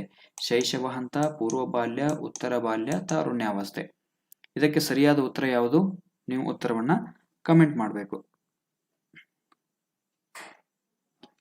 ಎಸ್, ಇದಕ್ಕೆ ಸರಿಯಾಗಿರ್ತಕ್ಕಂಥ ಉತ್ತರ ಆಯ್ಕೆ 2 ಪೂರ್ವ ಬಾಲ್ಯ. ಪೂರ್ವ ಬಾಲ್ಯವನ್ನ ಶಾಲಾ ಪೂರ್ವ ಹಂತ ಅಂತ ಕರೀತಾರೆ. ಯಾಕಂದ್ರೆ ಮಕ್ಕಳು ಈ ಹಂತದಲ್ಲಿ ನರ್ಸರಿ ಶಾಲೆಗೆ ಹೋಗ್ಲಿಕ್ಕೆ ರೆಡಿ ಆಗ್ತಾ ಇರ್ತಾರೆ. ಹೀಗಾಗಿ ಇದನ್ನ ಕ್ರೋಢೀಕರಣ ಹಂತ, ಶಾಲಾ ಪೂರ್ವ ಹಂತ ಅಂತ ಕರೀತಾರೆ. ಇನ್ನು ಮೂರನೇ ಪ್ರಶ್ನೆ ಬಂದಿದೆ, ಪೂರ್ವ ಬಾಲ್ಯಾವಸ್ಥೆಯನ್ನು ಜೀನ್ ಪಿಯಾಜೆ ಯಾವ ಹಂತ ಅಂತ ಗುರುತಿಸಿದ್ದಾರೆ? ಪೂರ್ವ ಬಾಲ್ಯಾವಸ್ಥೆಯನ್ನು ಜೀನ್ ಪಿಯಾಜೆ ಯಾವ ಹಂತ ಅಂತ ಗುರುತಿಸಿದ್ದಾರೆ? ಸಂವೇದನಾಗತಿ ಹಂತ, ಮೂರ್ತ ಕಾರ್ಯಗಳ ಹಂತ, ಕ್ರಿಯಾಪೂರ್ವ ಹಂತ, ಔಪಚಾರಿಕ ಕಾರ್ಯಗಳ ಹಂತ. ಪೂರ್ವ ಬಾಲ್ಯಾವಸ್ಥೆಯನ್ನು ಜೀನ್ ಪಿಯಾಜೆ ಅವರು ಯಾವ ಹಂತವೆಂದು ಗುರುತಿಸಿದ್ದಾರೆ? 4 ಆಯ್ಕೆಗಳು ಬಂದಿದೆ. ಸರಿಯಾದ ಉತ್ತರವನ್ನ ಕಾಮೆಂಟ್ ಮಾಡಬೇಕು. ನೀವು ಪ್ರಶ್ನೆ ನಂಬರ್ 3 ಅಂತ ಹಾಕಿ ನಿಮ್ಮ ಉತ್ತರವನ್ನ ಕಾಮೆಂಟ್ ಮಾಡಬೇಕು. ಎಸ್, ಇದಕ್ಕೆ ಸರಿಯಾಗಿರ್ತಕ್ಕಂಥ ಉತ್ತರ ಆಯ್ಕೆ 3 ಕ್ರಿಯಾಪೂರ್ವ ಹಂತ. ಪೂರ್ವ ಬಾಲ್ಯಾವಸ್ಥೆಯನ್ನು ಜೀನ್ ಪಿಯಾಜೆ ಕ್ರಿಯಾಪೂರ್ವ ಹಂತ ಅಂತ ಕರೀತಾರೆ. ಎಸ್, ಇನ್ನು 4ನೇ ಪ್ರಶ್ನೆ ಬಂದಿದೆ, ಪೂರ್ವ ಬಾಲ್ಯವನ್ನು ಎರಿಕ್ಸನ್ ಯಾವ ಹಂತವೆಂದು ಗುರುತಿಸಿದ್ದಾರೆ? ಪೂರ್ವ ಬಾಲ್ಯವನ್ನು ಎರಿಕ್ಸನ್ ಅವರು ಯಾವ ಹಂತ ಅಂತ ಗುರುತಿಸಿದ್ದಾರೆ? ಆಯ್ಕೆ 1 ನಂಬಿಕೆ ಮತ್ತು ಅಪನಂಬಿಕೆ, ಕಾರ್ಯೋತ್ಸವ ಮತ್ತು ಅಪರಾಧ ಪ್ರಜ್ಞೆ, ಪರಿಶ್ರಮ ಮತ್ತು ಕೀಳರಿಮೆ, ಸ್ವಾಯತ್ತತೆ, ನಾಚಿಕೆ ಮತ್ತು ಸಂಶಯ. ಇದಕ್ಕೆ ಸರಿಯಾದ ಉತ್ತರ ಯಾವುದು? ಪ್ರಶ್ನೆ ನಂಬರ್ 4 ಸರಿಯಾದ ಉತ್ತರ ಯಾವುದು? ನಿಮ್ಮ ಉತ್ತರವನ್ನ ಕಮೆಂಟ್ ಮಾಡಿ. ಇದ್ರ ಬಗ್ಗೆ ನಾನು ಬಹಳಷ್ಟು ಹೇಳಿದ್ದೇನೆ ನಿಮಗೆ.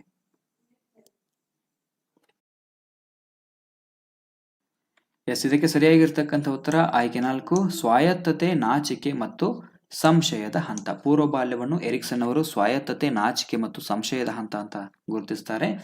ಇನ್ನು ಪ್ರಶ್ನೆ ನಂಬರ್ 5, ಸಂವೇಗವೆಂದರೆ ಒಂದು ಜೀವಿಯ ಡ್ಯಾಶ್ ಡ್ಯಾಶ್. ಸಂವೇಗವೆಂದರೆ ಒಂದು ಜೀವಿಯ ಡ್ಯಾಶ್ ಡ್ಯಾಶ್. ಪಿ.ಟಿ. ಯೂಂಗ್ ಅವರ ಪ್ರಕಾರ ಸಂವೇಗ ಅಂತಂದ್ರೆ ಒಂದು ಜೀವಿಯ ಏನು? ನಾನು ಹೇಳಿದ್ದೇನೆ ನಿಮಗೆ. ಆಯ್ಕೆ 1 ಕದಡಿದ ಮನಸ್ಥಿತಿ, ಸಂಶಯದ ಮನಸ್ಥಿತಿ, ನಾಚಿಕೆಯ ಮನಸ್ಥಿತಿ, ಭಯದ ಮನಸ್ಥಿತಿ. ಸರಿಯಾದ ಉತ್ತರ ಯಾವುದು? ಬಹಳಷ್ಟು ಈಸಿ ಆಗಿರ್ತಕ್ಕಂಥ ಪ್ರಶ್ನೆ ಇದು. ಪ್ರಶ್ನೆ ನಂಬರ್ 5ಕ್ಕೆ ಸರಿಯಾದ ಉತ್ತರ ಆಯ್ಕೆ 1 ಕದಡಿದ ಮನಸ್ಥಿತಿ. ಕದಡಿದ ಮನಸ್ಥಿತಿ, ಒಂದು ಜೀವಿಯ ಕದಡಿದ ಮನಸ್ಥಿತಿ ಅಥವಾ ವಿಚಲಿತ ಮನಸ್ಥಿತಿಯನ್ನ ನಾವು ಸಂವೇಗ ಅಂತ ಕರಿತೀವಿ. ಇನ್ನು ಪ್ರಶ್ನೆ ನಂಬರ್ 6, ಉತ್ತರ ಬಾಲ್ಯಾವಸ್ಥೆಯನ್ನು ಜೀನ್ ಪಿಯಾಜೆ ಅವರು ಯಾವ ಹಂತವೆಂದು ಗುರುತಿಸಿದ್ದಾರೆ? ಆಯ್ಕೆ 1 ಸಂವೇದನಾಗತಿ ಹಂತ, ಆಯ್ಕೆ 2 ಮೂರ್ತ ಕಾರ್ಯಗಳ ಹಂತ, ಆಯ್ಕೆ 3 ಕ್ರಿಯಾಪೂರ್ವ ಹಂತ, ಆಯ್ಕೆ 4 ಔಪಚಾರಿಕ ಕಾರ್ಯಗಳ ಹಂತ. 6ನೇ ಪ್ರಶ್ನೆಗೆ ಸರಿಯಾದ ಉತ್ತರ ಯಾವುದು? ಎಸ್, ಇದಕ್ಕೆ ಸರಿಯಾಗಿರ್ತಕ್ಕಂಥ ಉತ್ತರ ಆಯ್ಕೆ 2 ಮೂರ್ತ ಕಾರ್ಯಗಳ ಹಂತ. ಉತ್ತರ ಬಾಲ್ಯವನ್ನು ಜೀನ್ ಪಿಯಾಜೆ ಮೂರ್ತ ಕಾರ್ಯಗಳ ಹಂತ ಅಂತ ಕರೀತಾರೆ. ಕೆಳಗಿನ ಯಾವ ಹಂತವನ್ನು ಕೂಟಯುಗ, ಶಾಲಾ ಹಂತ ಎಂದು ಕರೆಯಲಾಗುತ್ತೆ? ಬಹಳಷ್ಟು ಇಂಪಾರ್ಟೆಂಟ್ ಇದು.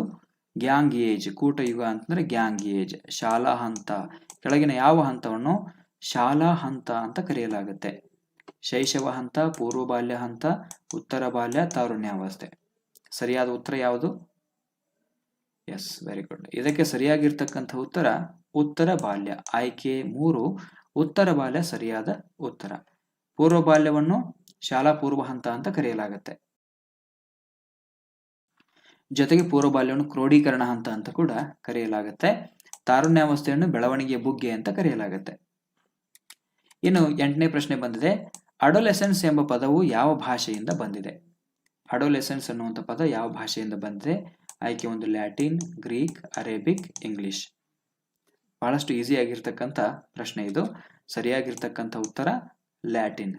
ಇಂಗ್ಲಿಷ್ನ ಅಡೋಲೆಸೆನ್ಸ್ ಅನ್ನುವಂಥ ಪದ ಲ್ಯಾಟಿನ್ ಭಾಷೆಯ ಅಡೋಲೆಸೆರೆ ಅನ್ನುವಂಥ ಪದದಿಂದ ಬಂದಿದೆ. ಅಡೋಲೆಸೆರೆ ಅಂತಂದ್ರೆ ಪರಿಪಕ್ವತೆ ಅನ್ನುವಂಥ ಅರ್ಥವನ್ನ ಹೊಂದಿದೆ. ಇನ್ನು ಮುಂದಿನ ಪ್ರಶ್ನೆ 9ನೇ ಪ್ರಶ್ನೆ. ಕೆಳಗಿನ ಯಾವ ಹಂತವನ್ನು ಬೆಳವಣಿಗೆಯ ಬುಗ್ಗೆ ಎಂದು ಕರೆಯಲಾಗುತ್ತದೆ? ಕೆಳಗಿನ ಯಾವ ಹಂತವನ್ನು ಬೆಳವಣಿಗೆಯ ಬುಗ್ಗೆ ಎಂದು ಕರೆಯಲಾಗುತ್ತದೆ? ಶೈಶವ ಹಂತ, ಪೂರ್ವ ಬಾಲ್ಯ ಹಂತ, ಉತ್ತರ ಬಾಲ್ಯ, ತಾರುಣ್ಯಾವಸ್ಥೆ. ಬಹಳಷ್ಟು ಈಸಿ ಆಗಿರ್ತಕ್ಕಂಥ ಪ್ರಶ್ನೆ ಇದು. ಸರಿಯಾಗಿರ್ತಕ್ಕಂಥ ಉತ್ತರ ತಾರುಣ್ಯಾವಸ್ಥೆ. ಆಯ್ಕೆ 4 ತಾರುಣ್ಯಾವಸ್ಥೆಯನ್ನ ಬೆಳವಣಿಗೆಯ ಬುಗ್ಗೆ ಅಂತ ಕರೆಯಲಾಗುತ್ತೆ. ಇನ್ನು ಇವತ್ತಿನ ತರಗತಿಯ ಕೊನೆಯ ಪ್ರಶ್ನೆ 10ನೇ ಪ್ರಶ್ನೆ. ತಾರುಣ್ಯಾವಸ್ಥೆಯನ್ನು ಎರಿಕ್ಸನ್ ಯಾವ ಹಂತವೆಂದು ಗುರುತಿಸಿದ್ದಾರೆ? ತಾರುಣ್ಯಾವಸ್ಥೆಯನ್ನು ಎರಿಕ್ಸನ್ ಯಾವ ಹಂತವೆಂದು ಗುರುತಿಸಿದ್ದಾರೆ? ನಂಬಿಕೆ ಮತ್ತು ಅಪನಂಬಿಕೆಯ ಹಂತ, ತಾದಾತ್ಮ್ಯ ಮನೋಭಾವನೆ, ತಿರಸ್ಕಾರ ಮತ್ತು ಗೊಂದಲ, ಸ್ವಾಯತ್ತತೆ, ನಾಚಿಕೆ ಮತ್ತು ಸಂಶಯದ ಹಂತ. 10ನೇ ಪ್ರಶ್ನೆಗೆ ಸರಿಯಾದ ಉತ್ತರ ಯಾವುದು? ಎಸ್, 10ನೇ ಪ್ರಶ್ನೆಗೆ ಸರಿಯಾಗಿರ್ತಕ್ಕಂಥ ಉತ್ತರ ಆಯ್ಕೆ 2 ತಾದಾತ್ಮ್ಯ ಮನೋಭಾವನೆ, ತಿರಸ್ಕಾರ ಮತ್ತು ಗೊಂದಲದ ಹಂತ. ತಾರುಣ್ಯಾವಸ್ಥೆಯ ಹಂತವನ್ನ ಎರಿಕ್ಸನ್ ಅವರು ತಾದಾತ್ಮ್ಯ ಮನೋಭಾವನೆ, ತಿರಸ್ಕಾರ ಮತ್ತು ಗೊಂದಲದ ಹಂತ ಅಂತ ಕರೀತಾರೆ. ಇನ್ನು ಜೀನ್ ಪಿಯಾಜೆ ಅವರು ತಾರುಣ್ಯಾವಸ್ಥೆಯನ್ನು ಔಪಚಾರಿಕ ಕಾರ್ಯಗಳ ಹಂತ ಅಂತ ಕರೀತಾರೆ. ಇದಿಷ್ಟು ಇವತ್ತಿನ ತರಗತಿಯಾಗಿತ್ತು. ಇವತ್ತಿನ ತರಗತಿಯಲ್ಲಿ ನಾವೇನು ಮಾಡಿದ್ವಿ ಅಂದರೆ ಮೊದಲಿಗೆ ಬಹಳಷ್ಟು ಡೀಟೇಲ್ ಆಗಿ ಕ್ಲಾಸಸ್ಸನ್ನು ಮಾಡಿದ್ವಿ. ಅದಾದ ನಂತರ ಮಹತ್ವದ ಪ್ರಶ್ನೆಗಳನ್ನು ಕೊಟ್ಟು ಆ ಪ್ರಶ್ನೆಗಳಿಗೆ ನಿಮ್ಮಿಂದನೇ ಉತ್ತರ ಪಡೆಯುವಂಥ ಪ್ರಯತ್ನವನ್ನು ನಾನು ಮಾಡಿದ್ದೇನೆ. ಸೊ ಇವತ್ತಿನ ತರಗತಿ ನಿಮ್ಮೆಲ್ಲರಿಗೂ ಇಷ್ಟ ಆಗಿದೆ ಅಂತ ಹೇಳಿ ನಾನು ಭಾವಿಸ್ತೀನಿ. ಇವತ್ತಿನ ತರಗತಿ ಇಷ್ಟ ಆಗಿತ್ತು ಅಂದರೆ ದಯವಿಟ್ಟು ತರಗತಿಗೆ ಲೈಕ್ ಮಾಡಿ.